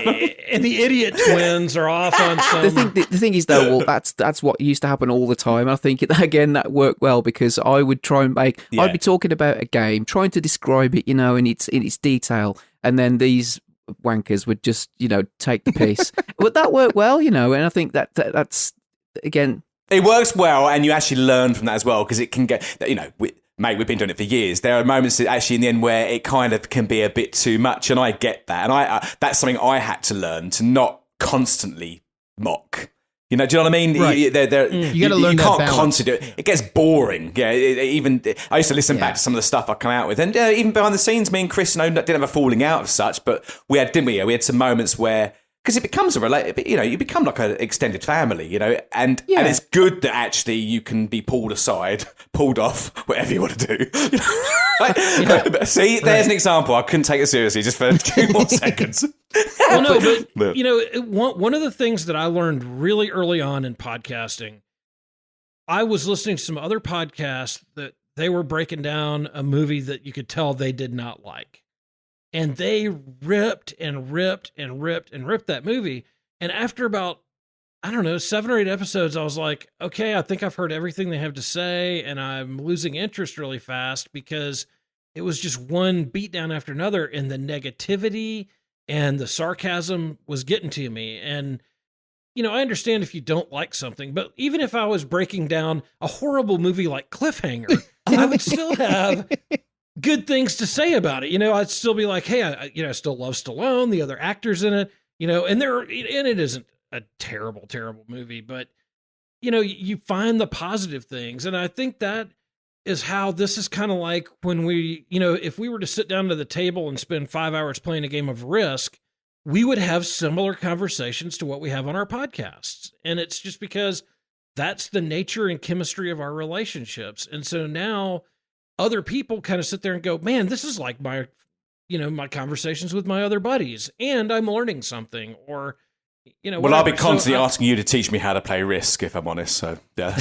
Well, I would be too. I'm always the first one out. I'm always the first one. Yeah, Walt didn't learn that lesson. He always tries to open that land war in Asia. So, yep. The one. Hey, but I capture Australia right off the bat every time. Walt, the one thing that kind of goes along with what you said, I'm not a huge fan of Christmas Vacation, but I think we had a fantastic time breaking that movie down in chunks that we did for our Patreon page, because there's always something fun to talk about. I may not like the overall effect, but you can't just you can't be, if you're a one-trick pony, like you said, it gets old really quick. Yeah, it does. It does. And I will tell you that when we first started breaking it down and I knew that you didn't like it, I was like, this is either going to be a really hard 4 or 5 episodes, or Alan is going to be able to objectively look at it and find some good things about it to talk about. And that's what you did. But that's also part of your personality, where you're going to find the good in something and because I'm going to be honest with what we're trying to do. Yeah, right. And I'm trying to think, I know that there are things that we've talked about where I'm like, ugh, that's not my favorite thing. But kind of in that same pattern, it's like, okay, what are the positive things? What can I learn about this? What are some good discussion points? And I feel like we always have an entertaining time. So, and even with music, like our musical tastes are not very different, but they're different enough. But even when we start talking about it, I always learn something. I'm always like, oh, I never knew that about this type of music or whatever. So, well, let's bring it back around to our guests as we wrap up because they're going to hang out with us through the end of the show. But we did talk about the ABC of Gaming, which was, I think, the first of the handful of shows you guys are both responsible for or appear on under 60MW, the podcast. So what other shows, we'll go with Ben, because I think you just got 2 others that you're really a part of. There may be a third if I'm missing one, but I think there's 2 definite that I know off the top of my head. One Clint Eastwood related and one that bears your name. What's that one then? I do the Clint cast about once a year with Dave. No, the joke about that. Y'all will finish the Clint Eastwood movies in like 26:35 at the rate you're going. Honestly, it's crazy. I hope I don't die beforehand. But no, again, that's all about time. And it's like we say before, there's no rush on any of these podcasts, in all honesty. And thankfully, because if you're relying upon me, there is no rush. But no, we're up to the third film, the third one out of the Man with No Name. So we're doing that trilogy. So that's myself and Dave. We're huge Clint Eastwood fans. My favourite of all time, most likely, with regards to like a serious kind of actor, definitely. I love his movies. So, and Dave, likewise, him doing that with him, and the fact that it was our fathers as well. We got the link where our fathers. It's probably my dad's favourite as well. So it's great to have that back and forth and that sort of thing. But it has been a bit slow. But it doesn't matter. But that's been great fun. So we're basically doing all of the Clint Eastwood movies that he has been in. I hope I'm getting this right. And we're going to touch the ones that he's directed as well. So that's really cool. And it will take time, but we want to pick the pace up. But again, a lot of it's down to not just myself, it is down to Dave, and it's just timing. My workload has been crazy, and that's why I haven't done any shows. I mean, this is the first time in 2 months, we say, probably I've done anything at all, but that's great. So there's that one. So that's the Clint cast. That's awesome. So, and then we came up with this idea back and forth, didn't we, for over some time, about doing a positivity show, or that's that sort of thing. So that's the ABC of Fording Ahead, which you came up with that name, didn't you, Adam? So it was a kind of a back and forth discussion between the two of us, but it makes a lot of sense. We're trying to give you the building blocks of fording through whatever obstacles in your way. If you're trying to cross that river and you think there's no way I can do it because I've got all this mental baggage, all these problems. And you and I were initially talking about it, and then you had the brilliant stroke to say, well, why don't we bring Chris in? Yeah, and I think it's worked out really well with it being us 3 doing that. We've only done, maybe 3 shows, but that will hopefully pick up again. There's quite a lot of pressure on that show as well. And in fact, just considering with what has been going on, is to get the energies from it, other than just time, and it's a genuine thing, time with me, it's been quite draining to even... just to get over this, talking about to get over just the whole mental side of everything that's gone on. So it's been tough to even in my mind to get that going, if you know what I'm saying. Sometimes I want to just rock on up. I'm a lazy bastard. That's what I'm trying to say. I'm a lazy bastard in the sense with when it comes to podcasting, I do tend to just rock on up.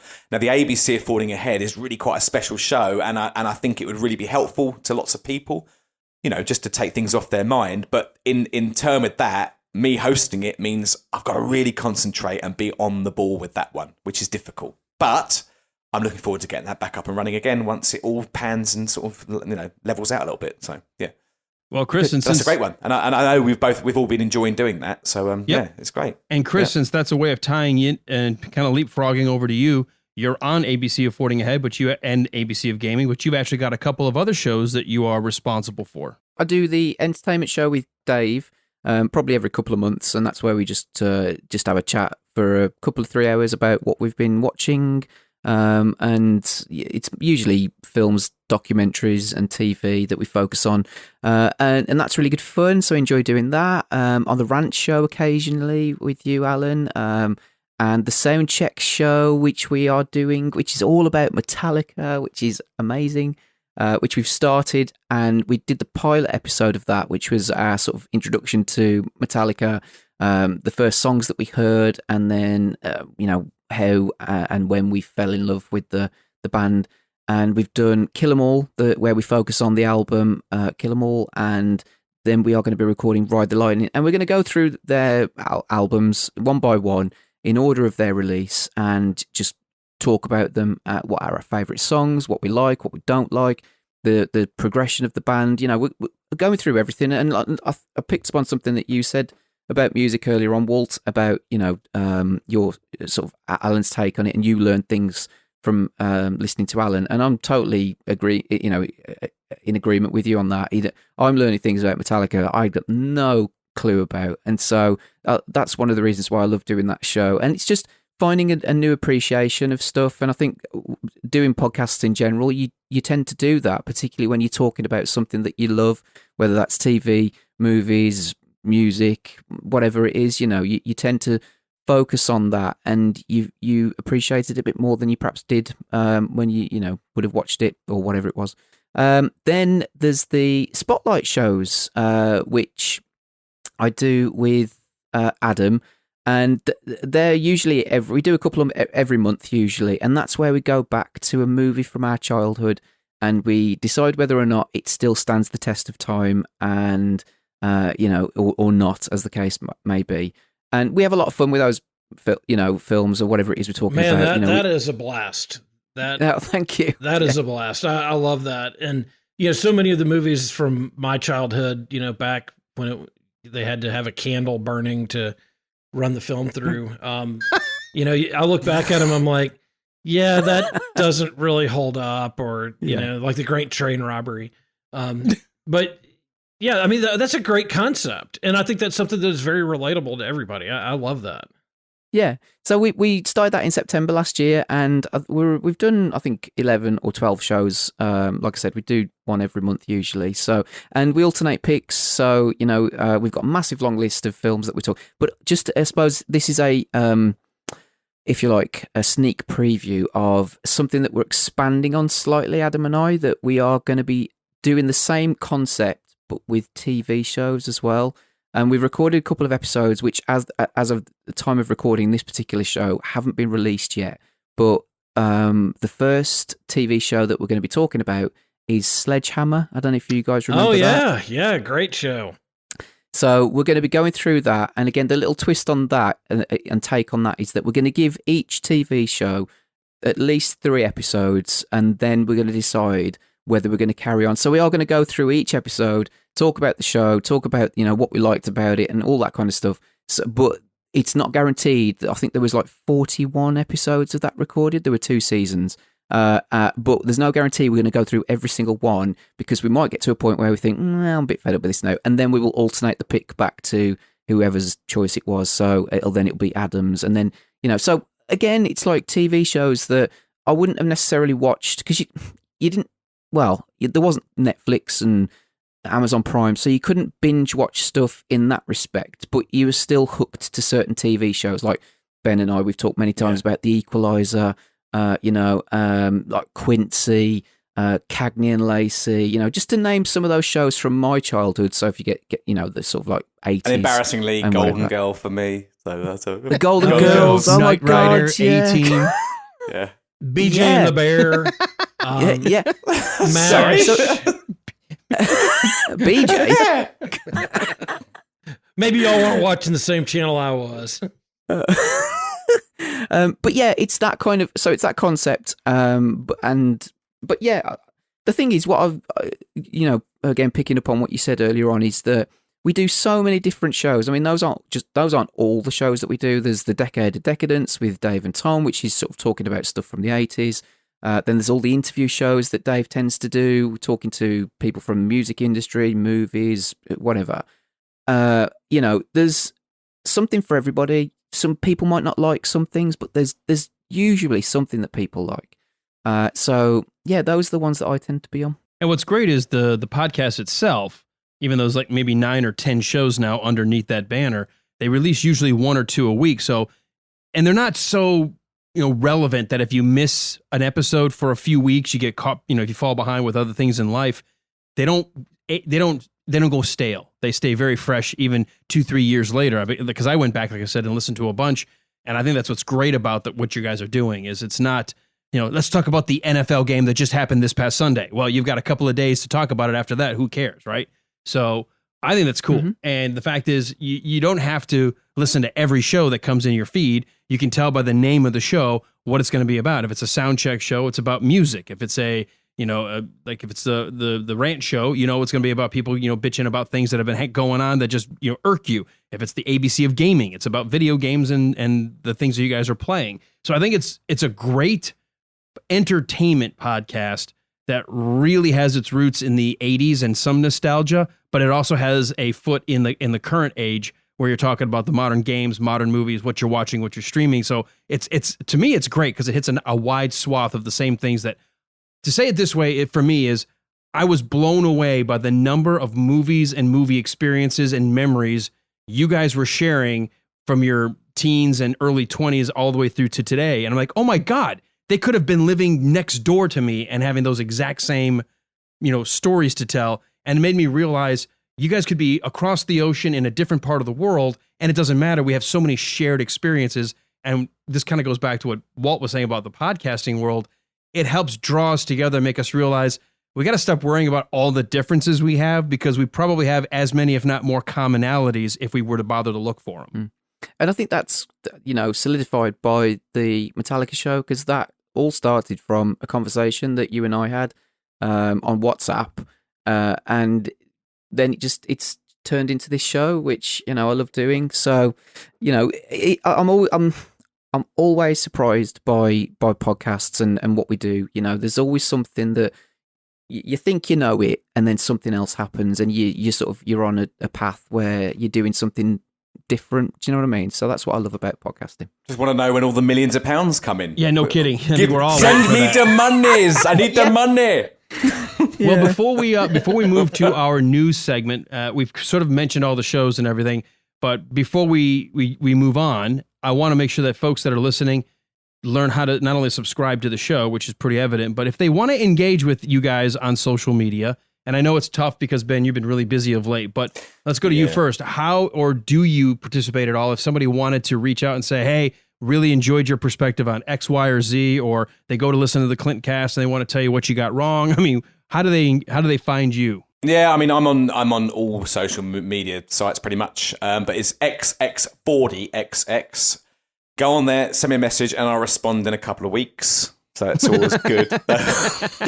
It's like you say, I do a lot of driving, and I had to switch all that off while I'm at work, because it got to the point in the end where I wasn't even getting around doing my work quick enough, and it was just a bloody nightmare. So, but I will I will respond if you send me a message. I definitely will. So, but again, that's the best way of finding me on there. Or obviously just the main, you can just contact the main feed as well, can't you? The 60, is that all changed? 60MW now, is it on there? If you go to 60MW, it'll route you to the website. Yeah, but that's where you need to go send it through to.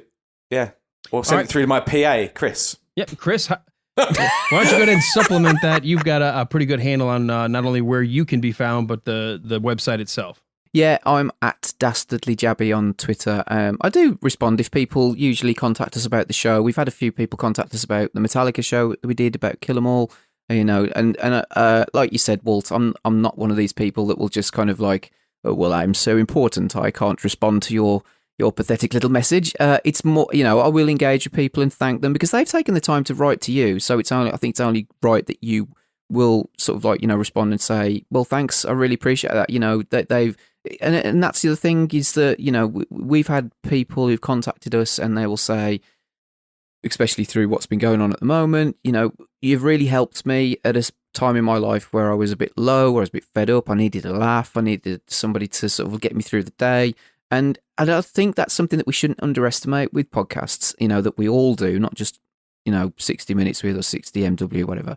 It's all of us that, if we put out something that's entertaining for people, that takes their mind off things, whether it's doing, like, I know, Alan, you cut your grass, so you'll put a podcast on to sort of like distract your mind from doing a menial job or whatever, or if somebody's doing a bit of a shitty job during the day or whatever, or something, anything, or if they're feeling down themselves, for some reason, if we do get people that contact us to say, thank you, and that makes it all worthwhile, and I know we joked about we don't get paid for this shit, but it's that kind of thing that makes things, a little bit more worthwhile. So, and you think, well, I'm doing something. Okay, yeah, I think the payment comes in a different form. It comes in not only self-satisfaction, but then there is that sense of pride when somebody reaches out and you go, wow, and you just feel good about it. Yeah.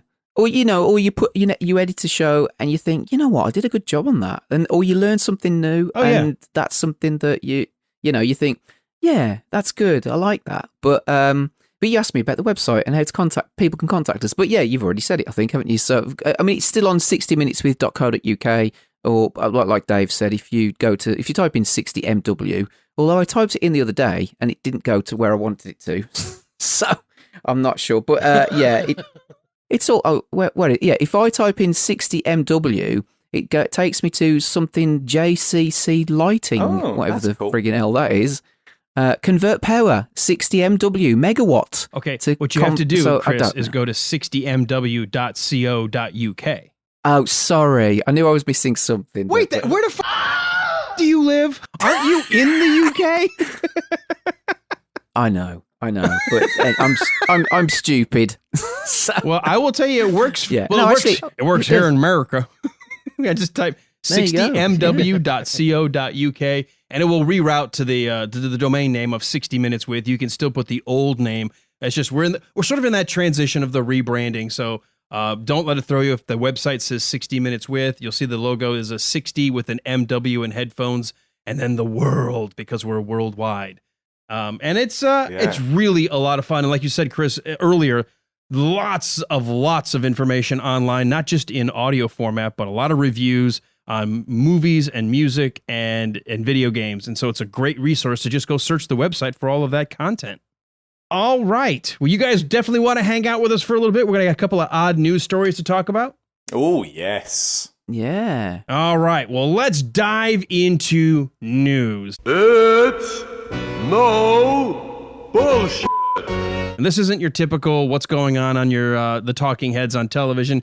Walt and I scour the internet to find the most outrageous, crazy news stories to talk about. Walt, I always go to you first. What's your first story? Well, not to disappoint anybody, but I do not have an obituary this week. However, the smoking gun has provided us with a gem. Cops say woman beats father over his flatulence. Hey, Dad! Yeah, there's some disturbing stuff in here, but this is a great story. August 24th, the smoking gun, a Florida woman was arrested yesterday for allegedly battering her father due to his flatulence inside their residence, police say. According to an arrest affidavit, Nicole Dozois, 40, shares a bedroom with her 59-year-old victim in a home in Largo, Florida, a city in the Tampa Bay area. Yeah, that's kind of a... So, around 2 a.m. Sunday, she became very angry with her father due to his flatulence, and an argument ensued, police reports say. Dozice, or whatever her stupid name is, Then allegedly, bloody racist. Attacked her father. Yeah, her name is just weird. So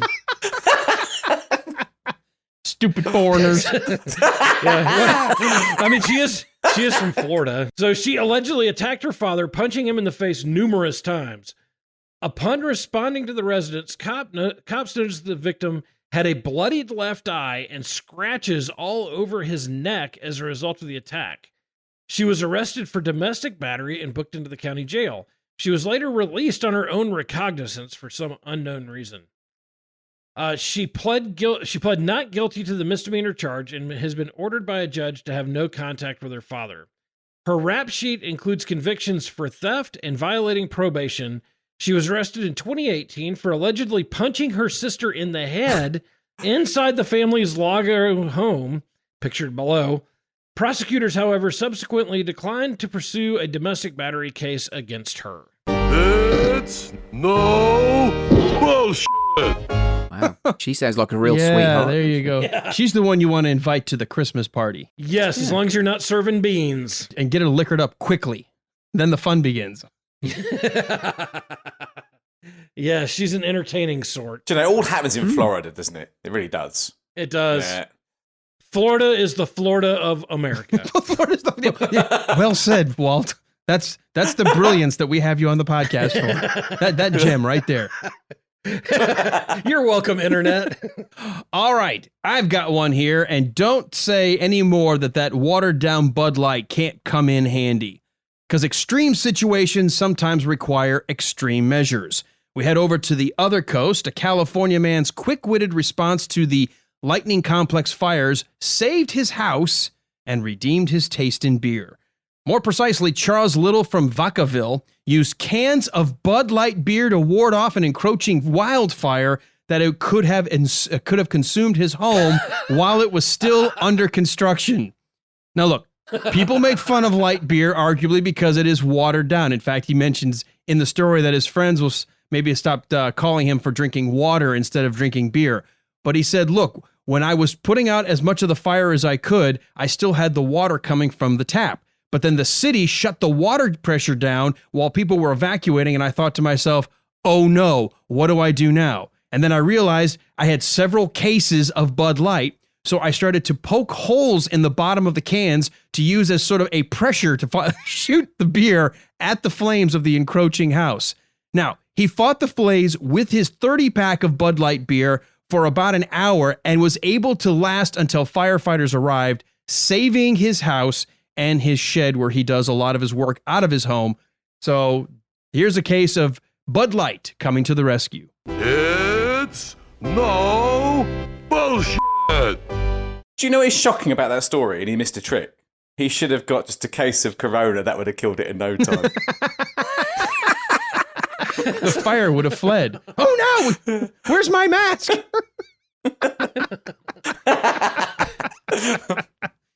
So, yeah. Well, this story really does prove that Homer Simpson quote to be true, that alcohol is both the cause and the cure for every problem. Yes. Yeah. So the headline, if you want to look for this, is Beer Saves California Man's House from Wildfire. All right, well, I've got another weird one. This one comes from WPXI TV in Philadelphia. Woman punched after giving a reading at Philadelphia church. Nothing says love and tenderness of church like punching someone in the face. Yes, and this comes from the city of brotherly love. Oh, that's so right. We've got love all over the place here. So Philadelphia's archbishop called it a senseless act of aggression after a woman who had finished a reading at a Roman Catholic church was punched as she left the altar. The attack took place Sunday during the 11 a.m. Mass, which was streamed on Facebook Live from the Cathedral Basilica of Saints Peter and Paul. Video showed the lector leaving the altar when a woman punched her in the face. The lector who was assaulted received immediate attention and assistance from the cathedral staff and members off camera. Archbishop Nelson Perez wrote on Facebook, "She did not require medical attention," he said. "The suspect was not detained. So here's the quote of the day. Such behavior is unacceptable at all times, especially within the confines of a church building and during the celebration of Holy Mass, Perez said. He assured parishioners that security plans are in place at the cathedral. The archdiocese was working with police to solve this problem. Oh, wow. It's no bullshit. Why the fuck did they not get arrested then? Makes no sense, does it? I have no idea. That makes no sense. I mean, they've got it on video. I don't know. Forgive and forget. Well, turn the you other know, the cheek. Catholic Church likes to call itself a sanctuary, and so they maybe just said, we're not about that. We're all about everyone togetherness and inclusiveness. Well, they get away with everything, don't they? So. Yeah. Yeah. So bumming, you name it, it's all allowed. Yeah, you can run up, punch someone in the face in the middle of the service, and then yell sanctuary, and you're fine. That's Leviticus, you dumbass. Learn to fucking pronounce these goddamn names in church. Well, one time when I was in high school, we had Youth Sunday where the youth do everything, and so I was doing the reading, and in the reading it said like righteousness is the fruit of the womb, and I misread it, and I said righteousness is the fruit of the loom. And that's a jumper. That's a pullover, isn't it? It's also over here is an underwear company. Fruit of the loom. Yeah, I thought the pastor was going to assault me that day, but and it would have been probably justified in this case.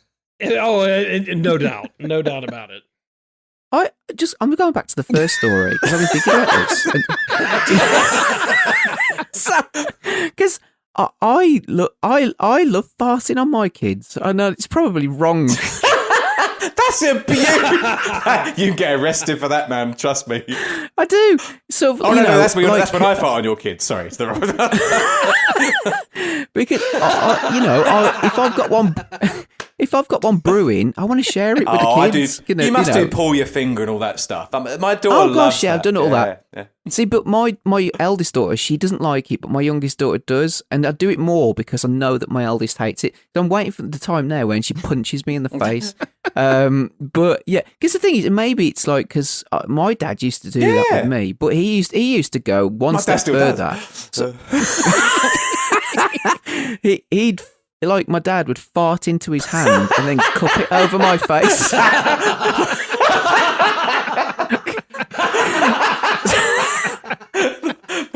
So you want a cup of cheese? I think maybe. Yeah. Dad would wrap me in a plastic bag, tape it shut, and then fart into the bag. A jar. You do it to a jar as well, can't you? I'm surprised that I didn't have some kind of eye infections when I was a kid. But yeah. Now, have you ever heard of the expression Dutch ovening somebody? No, I haven't. No. So my wife introduced my youngest to this because she was still young enough that she would like to sometimes crawl in bed or snuggle for a little bit. And so my wife goes, "Hey, Sophie, you want to check what's under the covers? I think there's a Dutch oven in there." And she goes, "Really?" She goes under the covers, and then I hear my wife go, "Breep." And all of a sudden I hear Sophie go, "I can't breathe. And my wife is holding the covers down and won't let her up from underneath the covers. This is cruelty. The weird That's thing called is Dutch ovening. You Dutch oven somebody. I've never heard it called that name, but my dad used to do that to me as well. Yeah, so. Me and my sister used to do that to each other all the time as kids. When I was newly married to my new blushing bride, and she would fall asleep faster than me, I would sometimes pull the covers up over her face and then just let one fly and pretend I'm asleep, and hear her go. Well, that's she, brilliant. Wakes up. The funny thing is, and it's like whenever I've got into a relationship or anything, I remember I used to get such bad stomach ache because just to constantly holding it in for like weeks. And I think even Chris, now you don't fart in front of your wife, do you? Now, or maybe you do now if you've had kids. But we do. No, but I remember you used to say you didn't for many years. Yeah. But no, But I used to get such bad stomach for holding it in for so long. It's just crazy.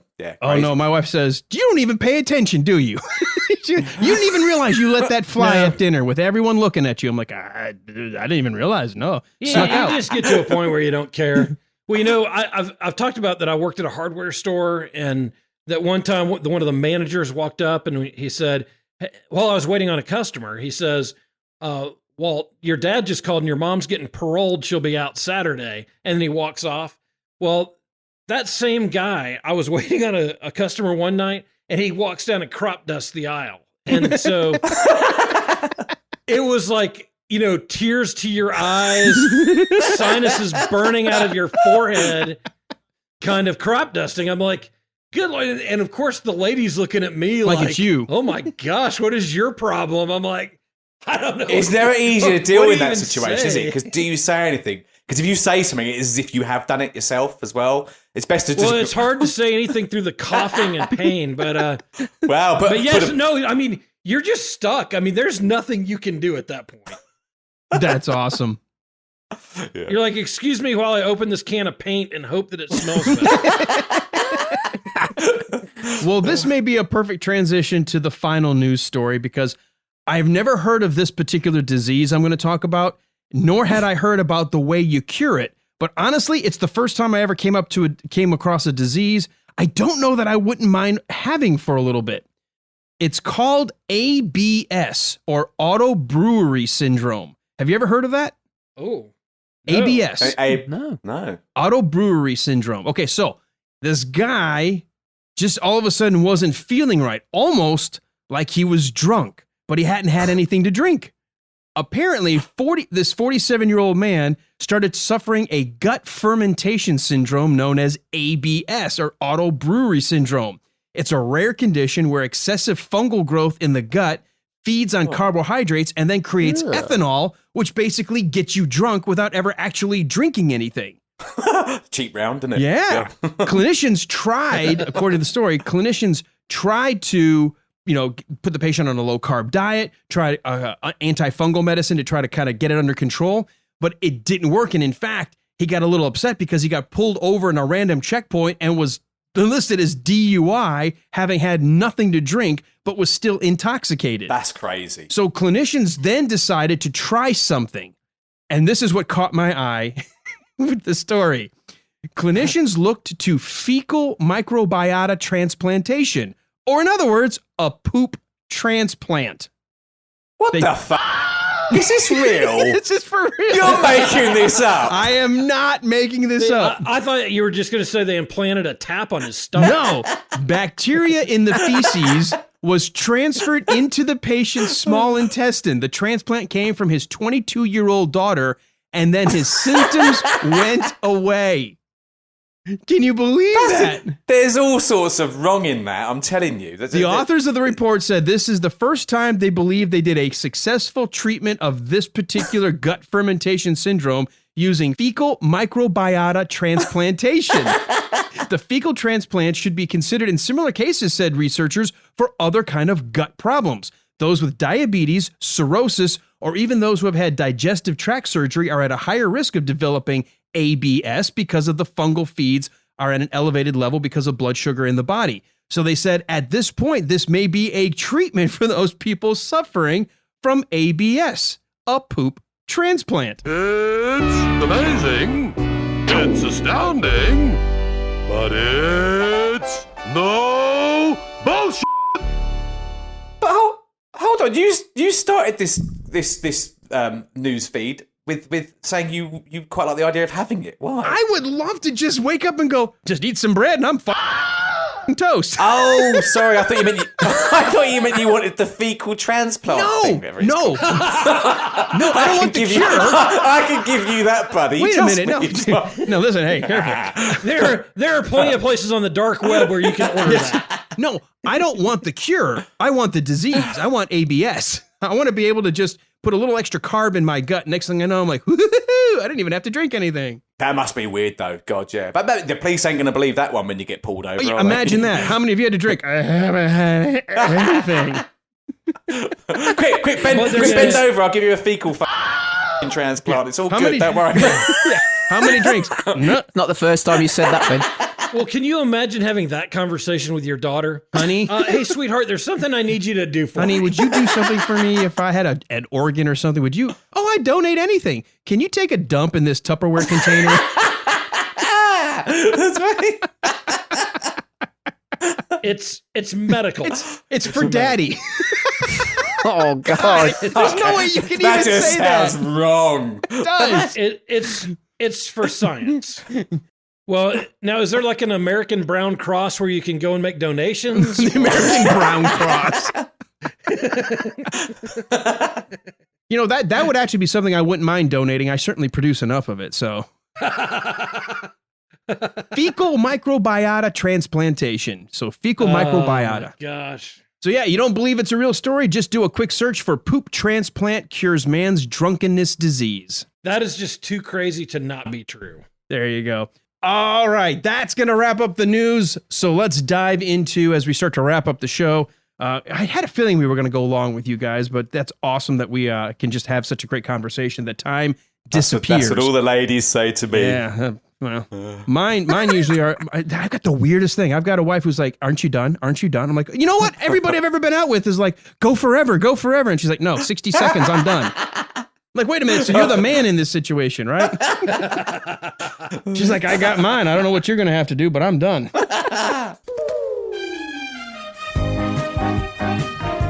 Let's dive into entertainment, and we always start off with what we're either watching movie-wise or what we're streaming and whether or not we'd recommend it. So let's start off with Walt to give our guests kind of a sense to level set themselves. Walt, this week, what have you been watching? What do you recommend? Or not recommend? Well, actually, this week I've got two that I can heartily recommend. I'm still working through Yellowstone. I'm on season 3 now. I'm almost halfway through season 3, and that show just gets better as I go. So I highly recommend it. I was the scoffer. I didn't think it was gonna be that great, but a couple people finally talked me into it. But it is really fantastic. Little gritty at times, but really, really good. Well written, and the acting is fantastic. And also, I don't know if I've mentioned this one before, but there's a show on Netflix called Medical Police. Have y'all seen this? No. It's almost like Airplane. I mean, it's got kind of over-the-top humor, just a lot of really sharp humor, and it is really, really good and really funny, but it's also kind of timely because it's about a worldwide outbreak of a virus, and so the medical police are sent to try to get the cure. So it's really great. I highly recommend it. So check that out. I think it's 6 episodes or 8 episodes on Netflix. Okay. I'm wondering whether it's actually on the UK one. I haven't seen it come up at all. I hope it is. It's been around a little while, apparently. So definitely, if it's available, check that out. All right, let's go to Ben. Anything you've been watching, anything you've been streaming or that you could recommend, even if it's older stuff, but if it's stuff that people might want to check out. I was about to say I spend most of my time streaming older stuff. That's what I do. I live in this dream world of. I love my youth and I love retro stuff and I love going back. But does it have to be a TV show or films or can it be anything? Well, yeah, anything film or TV related, whether it's streaming or if you've gone back to the movie theater, if something's available, whatever, film, television, or streaming. I mean, I've gone back. I always bang on about 40 Towers. I know you guys love that, and I think it's worth definitely checking that out. But I've been going back to that is a great It's show. my favourite comedy of all time, and it still is. I mean, it's just fantastic. But I've been going back to like quite a few different shows. I mean, for something modern, I started Ozark up. I'm always behind the times. I'm always a little bit late to the party, but I'm really enjoying that.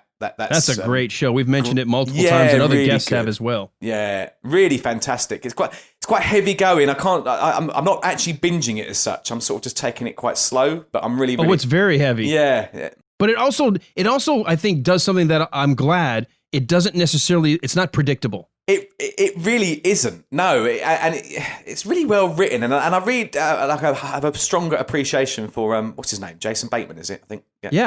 Yeah. I think he's fantastic. He really, really good in that, and just I love the whole the country bumpkin family in there as well. You know what's great, Ben? If you didn't know this, the lake that they're shooting a lot of the scenes on, especially on the outside, and then the little restaurant shack by the lake is actually shot on the exact same lake Walt and I were talking about at the beginning of this episode, Lake Allatoona. Wow. So it is, even though they talk fantastic. about being in the Ozarks of Mississippi, they are actually in Georgia filming it.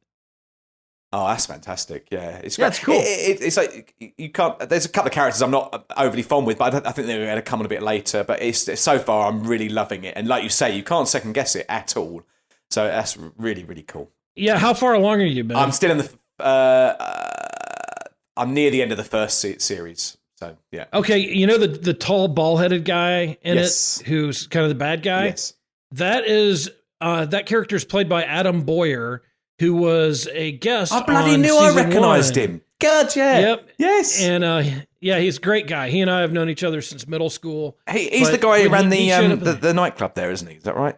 Yes, that's wow, him. I knew I Yeah. recognised him. Yeah, fantastic. Yeah, great guy. Yeah, that's Yeah, you can superb, hear yeah. his week of episodes of breaking down Young Frankenstein with us, where we were talking about what was it Yeah, like to I be an remember that, yeah. actor on the set. And he had some great acting stories, including a great Clint Eastwood story when they were filming Sully. Yeah.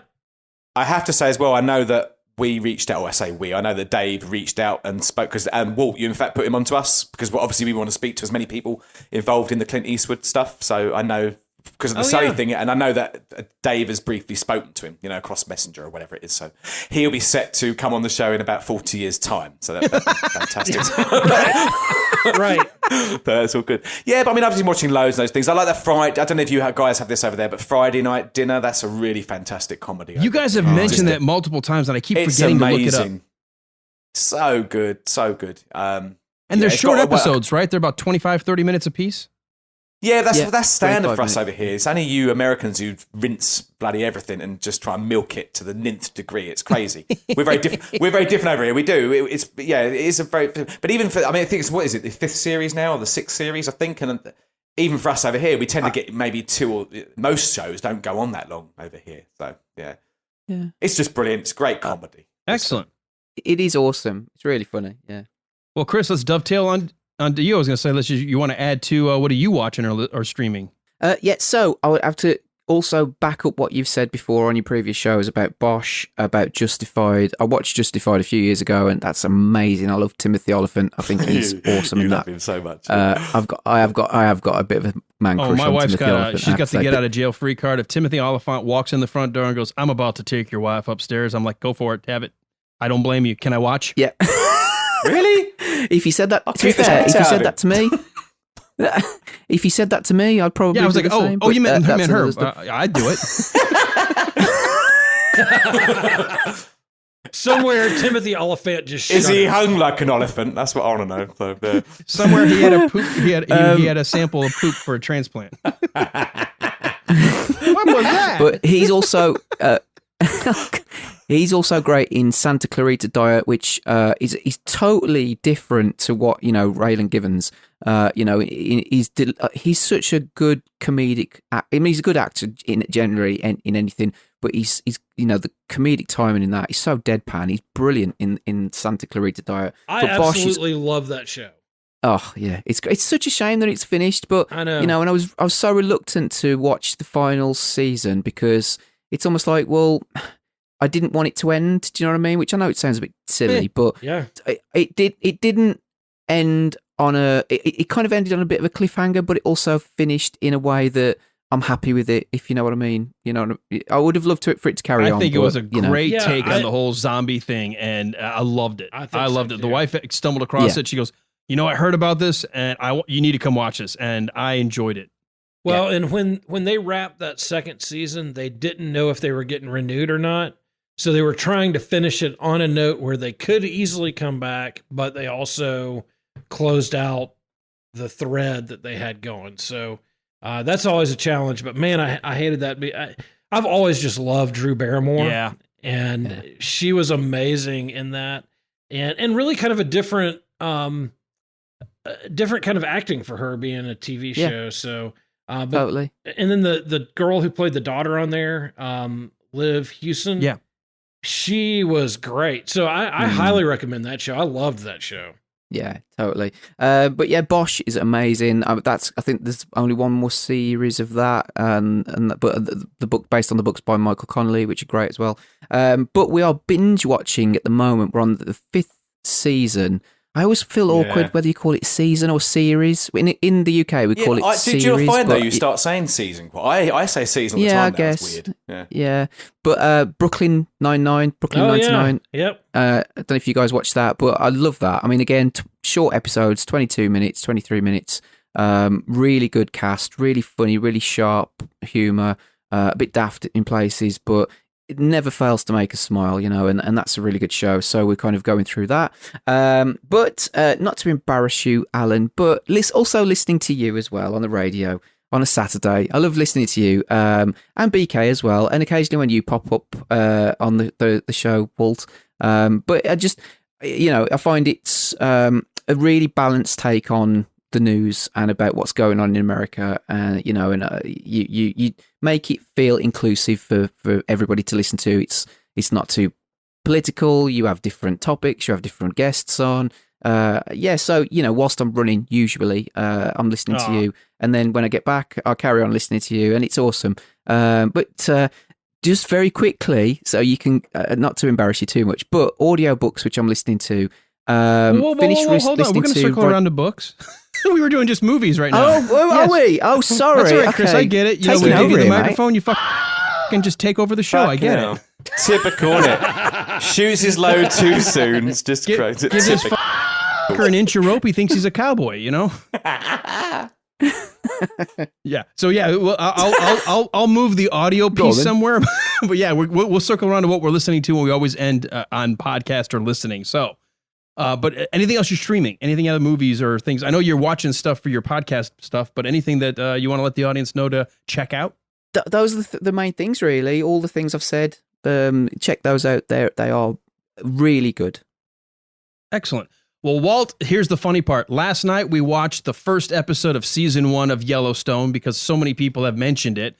I said to my wife when we got to the end, I said, that was a little long, and it felt like they gave us a whole lot to work with, but I'm not quite sure yet where it's going, but I'm interested enough to keep watching. And I'm glad what you said is it continues to build because it felt a little flat with the first episode, and I don't know if it's because of my expectation was set high or there's just so much to try to take in the first episode, try to figure out who all the people are, the relationships. They do a good job of eventually getting there. So now I think I've got an idea of where the story might be going, but I'm going to continue to watch it. So I'm glad you gave it 2 thumbs up.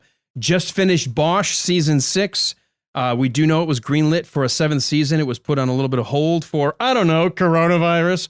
But they're getting ready for season 7, so I'm glad that show will continue on. I have heard that season 7, though, when it is released, will be it. They're going to close out. That'll be done. Mm-hmm. And so have really been enjoying that. So I've just been really digging into finishing Bosch with the wife. We've been doing that together and checking out Yellowstone, another season or series we've just started. So those are the 2 that I have. I love Titus Welliver in that. He's awesome. I mean, he's really good. Yeah. It's one of those where, because he's not a young man, but you wouldn't mess with him. That's all. You know what I mean? He's got that was one of my issues early on. I said, I get that some people prematurely gray and, he doesn't have as many wrinkles maybe as somebody older, but it almost feels like he's a little too old for the character he's playing. But it still works. And you kind of dismiss it after a little bit. But I almost wish that he had just a little bit of coloring in his hair, that it wasn't quite so white. Mm. Yeah. But that was me. Well, and I think one good thing about it is his character has been through a lot. Yeah. And so he does kind of have that weathered, end of the career, I've had enough kind of look. Well, there is that. I mean, you get the sense of somebody who's done this long enough that's why he's so good, because he's seen so much. He's it's not just that he's gifted, which he is, but he's got a wealth of experience to back it up. So it works. It was one of those things I had to get around with the young teen daughter coming up, realizing, well, what did you have your kid when you were like 35, which I guess some people do wait till later to have a child, but what you said, Chris, is right. Even though he looks older, he carries his attitude in such a way, like, are you really going to cross this guy? So I love it. Yeah.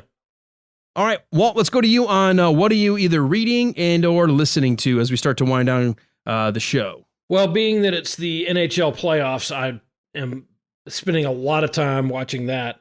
But one podcast that I have kind of picked up and listened to some episodes of that I had not listened to before. Well, I'd listened to 1 or 2, but the Marine Corps Movie Minute, they are breaking down Heartbreak Ridge, which is Clint Eastwood classic. I love that movie. And the 2 hosts are former Marines.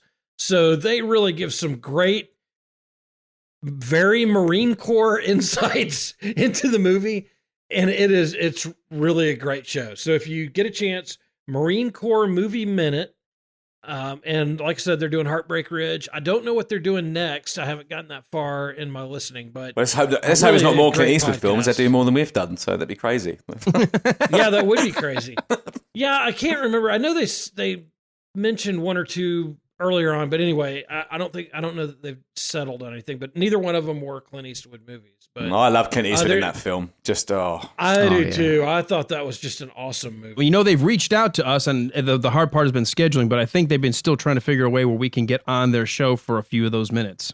Oh, that'd be great. I'd love that. So that's awesome to hear, because I have not had a chance to listen to that. Ben, anything you're listening to? Any podcast shout outs you want to give? Other than you guys, obviously. That's a real obvious one. But then if they're listening to this, they're listening to this anyway. So yeah, but that is fantastic. But I do, as I say, my mum comes out with me a lot, so we listen to an awful lot of crime stuff. I know I've mentioned that before, but we love our murder, death, and all these sort of things. It's just crazy. But there's too many to mention. But I'll mention one in particular. It's called True Crime All the Time, and there's a couple of guys and there are two mics on there, two mics. And they, just cover all sorts of different cases. And it's just really well done. They're, again, the two guys who it's more about their rapport, which I really like. They're similar to us, you know, to have a bit of a laugh with it, even though given what the subject is, they still manage to inject a little bit of humour in there as well. So it's good. But no, really, really, really cool. And then another one as well, which would make no sense to anyone over in America or probably anywhere else other than the UK. But one of my favourite TV shows back in the early 90s, based upon video gaming, was called Games Master, which was hosted by Dominic Diamond, who was a Scottish guy. It lasted about 7 years. He did 6 of them because there was a thing that went on where he didn't do one of the series.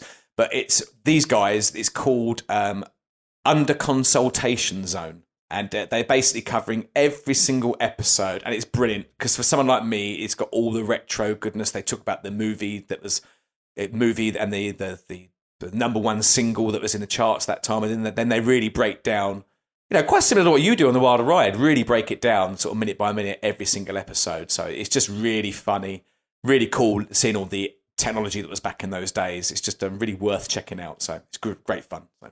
Excellent. Yeah. Chris, what about you? I have just finished listening to Roger Daltrey's audiobook. Thanks a lot, Mr. Kibblewhite, who was the teacher who said he would never amount to anything. And basically, when he left school at an early age. And that's actually narrated by Roger Daltrey as well. So that's it really interesting. Roger Daltrey. Didn't you get it? He goes, who? Oh. See, I'm surprised that I've been podcasting with Ben for so long, because this is the kind of shit I have to put up with. It's fucking dad jokes. Alan cannot relate to that at all. No. Chris, you and I are we're like the kindred spirits when it comes to dealing with these other two, knuckleheads on our show. Boy, I'm offended. Well, finally, we figured out what it took. Didn't take anything else. Yes, being called a knucklehead finally pushed him over the edge. Also finished listening to a book. It's called Bond on Bond, which is all about James Bond, surprisingly. And that's narrated by Roger Moore, who, I love Bond, and we've talked about doing something about Bond for some time, which will happen. Hopefully in conjunction with the new movie that's coming out, but we'll see about that. And hopefully in conjunction with your friends at the Wilder Ride, because that's one of those individuals, Walt, maybe actually have been pushing this for a while, created a spreadsheet, has been doing all this work, and it just sits there. So we'll make it happen. Well, you got a spreadsheet on it? Yes, and you got the link. Not for James Bond, I haven't. Yes, you have. You have been. Hey, Ben, I don't have it either. I don't know what this crap is about. What's a document? What's the internet? Wait, on your computer? It's a Google Doc link, so I will resend you the link. Resend actually, because I'll have a good old butchers on that one. So yeah, definitely. Ben, I'm at a loss here. Well, I didn't include Walt at the time because I knew we wanted an educated show, and now I think about it. So. What, you invited me to it? You're having a laugh. Now wait a minute. What does educated mean? Hold on. So, wow, God, I'm in trouble now. I feel like I might got my wife after me now. What the hell? Honey, I'm No, sorry. I've already forgotten what we were talking about. Yeah. So Bond on I Bond. wasn't even paying attention then. Yes. Sorry. Again, I totally sympathise with you, Alan. I mean, like you said, just dealing with idiots all day. It's just, Oh, that's brilliant. it's hard, isn't it? Careful, don't say that with well- Ben. Finally, to bring it back to some normalcy, I guess, is you've had some guests who've mentioned this person before. It was the two cops that you had on. Yeah, Doug and Jason. Which was a really great show, by the way. Yeah, brilliant. And it's by a guy called David Goggins, who, again, I'm not going to go through his whole life at all, but the book is called Can't Hurt Me. An amazing person in terms of what he's experienced from his childhood, growing up, and then, you know, had every reason to quit and to throw in the towel, you know, all the horrible shit you can imagine, he's experienced it. And then, you know, decided single-mindedly to focus on becoming a Navy SEAL and did that, you know, and then I think, you know, all sorts. There's so many different things on you. Just search David Goggins on YouTube. I think I found out about him on one of the Joe Rogan podcasts or videos that's on there, you know, the Joe Rogan Experience. And again, just awesome, inspirational guy. And, you know, if we do another ABCs of Forwarding Ahead, want to talk about the book and that person and, you know, about really using the negative stuff that happens to you to fuel you, to get you to where you want to be. It's awesome. Really good. Well, I've only have one outside of our podcast, which I would remind everybody, check out 60MW, formerly 60 Minutes With. And obviously, as Chris said, if you're listening to this show, hopefully because you're already a subscriber. But if you stumbled on it because you're a big 60 Minutes With fan, and so you caught it via their social media to come check out Chris and Ben on our show, certainly subscribe to The Wilder Ride. But I want to do another plug for our good buddies over at Radio Labyrinth. We had Stephanie Swain join us not too many episodes ago. They're doing a weekly culture-related podcast talking about, in some ways it's similar because they're in our same age range. They do talk about some of the things growing up in the 80s and the 90s, but they're also talking about a lot what's going on culturally. They may pick a decade or an era and talk about what were the big hits of the day at the time they're recording their podcast. You know, like what were he's on the Casey Kasem, you know, top 5 this week. And he's, Tim Andrews is the host of that. He is a man of 1,000 voices. It's just such a fun show, a not safe for work podcast. If you haven't checked out Radio Labyrinth, subscribe, make it one of your weekly listens. It's like a radio show without the commercials. It's a lot of fun. Yeah, they're great folks. That's an awesome show. All right, as we wind down, before I have Walt give the all of the particulars and your little housekeeping, guys, thank you so much. I know with the time difference, it's late on your end, but I really appreciate it. And Ben, especially with as busy as you are making this happen, I really appreciate you guys joining us. I cannot say it's been a pleasure. I mean, I can say it's been Thank you so much. Honestly, it's been great to get back on the mic. It's been a long time, but honestly, it's been great fun. Not just to catch up with you guys over there in Americas, but obviously with Chris as well. We've not chatted in a while, but it's been fantastic to have us all four chatting all this ingenious content. It's been fantastic. Yeah. Thank you very much. No, it's been amazing, and thank you for asking us to come on, and really enjoyed it. So there you go. Well, Chris, you and I will be taking care of the next installment of that limited series, the Metallica Breakdown. So we'll remind everybody to, if you have not checked out the sound check shows, look for Metallica Sound Check, and we will be having at the time this drops, the Metallica show will probably drop within a few weeks afterwards. So it'll be perfect timing for you to look for it or keep it on your radar. And I really do hope that this has whetted Ben's appetite enough that it reminds him why he should make this something to happen a little more often. But we also know life has to take priority. So Ben, thank you again for taking time. And Chris, can't wait to chat later this week. Walt, let everybody know the particulars, the who, the what, the why, the where, and the wherefores. Oh, look, he needs you now, Walt. See, takes the piss. He needs you at the end of the show. Typical. I know. Second fiddle, man. I understand. Look, Walt's got one job. It's stupid, but it's his. Yeah. Well, and I'm the right guy for the stupid part. Well, if you're looking to find out more about us, and I wonder at this point why you would be, you'll want to jump on over to the interwebs and find us at www. Jesus Christ. Is that actually written down on your piece of paper now? That's what I want to know. I don't even have a piece of paper. That's why I almost misspelled that. Dude, are you suggesting he does any kind of pre-show planning? Come on. Hey, I found 2 stories about people getting punched by women. Well, that's true. Yeah. You did do that. I even kept it to a theme. Dude, one of my earliest memories of the Wilder Ride, though, first listening, it was always that joke about the www thing. It was brilliant. Absolutely fantastic. Yeah. All right. So www.thewilderride.com. And she died years ago. Okay, Alan. Thewilderride.com is our website. From there, you can find out all about us. Our bios are there. Lists of guests, lists of old episodes, new episodes, episodes to come. You'll also find... Wait, when that feature show up? Episodes to come? I'm committing you to doing that right now. Okay.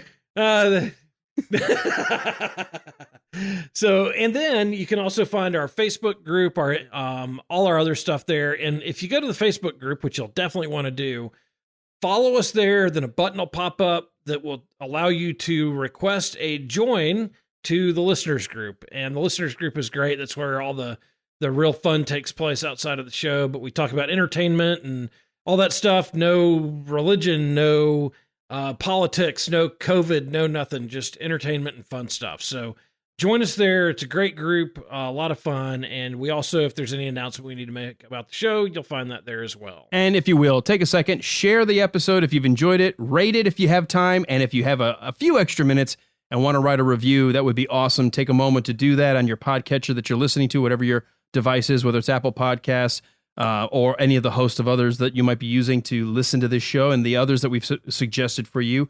And come on back next week. We have a brand new episode every Tuesday. A new one drops right here on the Wilder Ride Listeners Lounge. Man, you were right. These guys were really bad. Talk about long-winded. These guys just would not shut up. Like droning on. Oh, Lord. British tossers. You know, I think Chris at one point went 20 minutes and nobody interrupted him. Just, well, that's because I was asleep. Couldn't help myself. No, but in retrospect, I did get a document share from Chris, so apparently he's working on our Metallica notes for later this week. I am. I'm like, look at this little pop-up. I'm multitasking. I'm like, what the fuck? He's supposed to be paying attention. Well, at least it wasn't like a... Like, why don't you roll right off your track?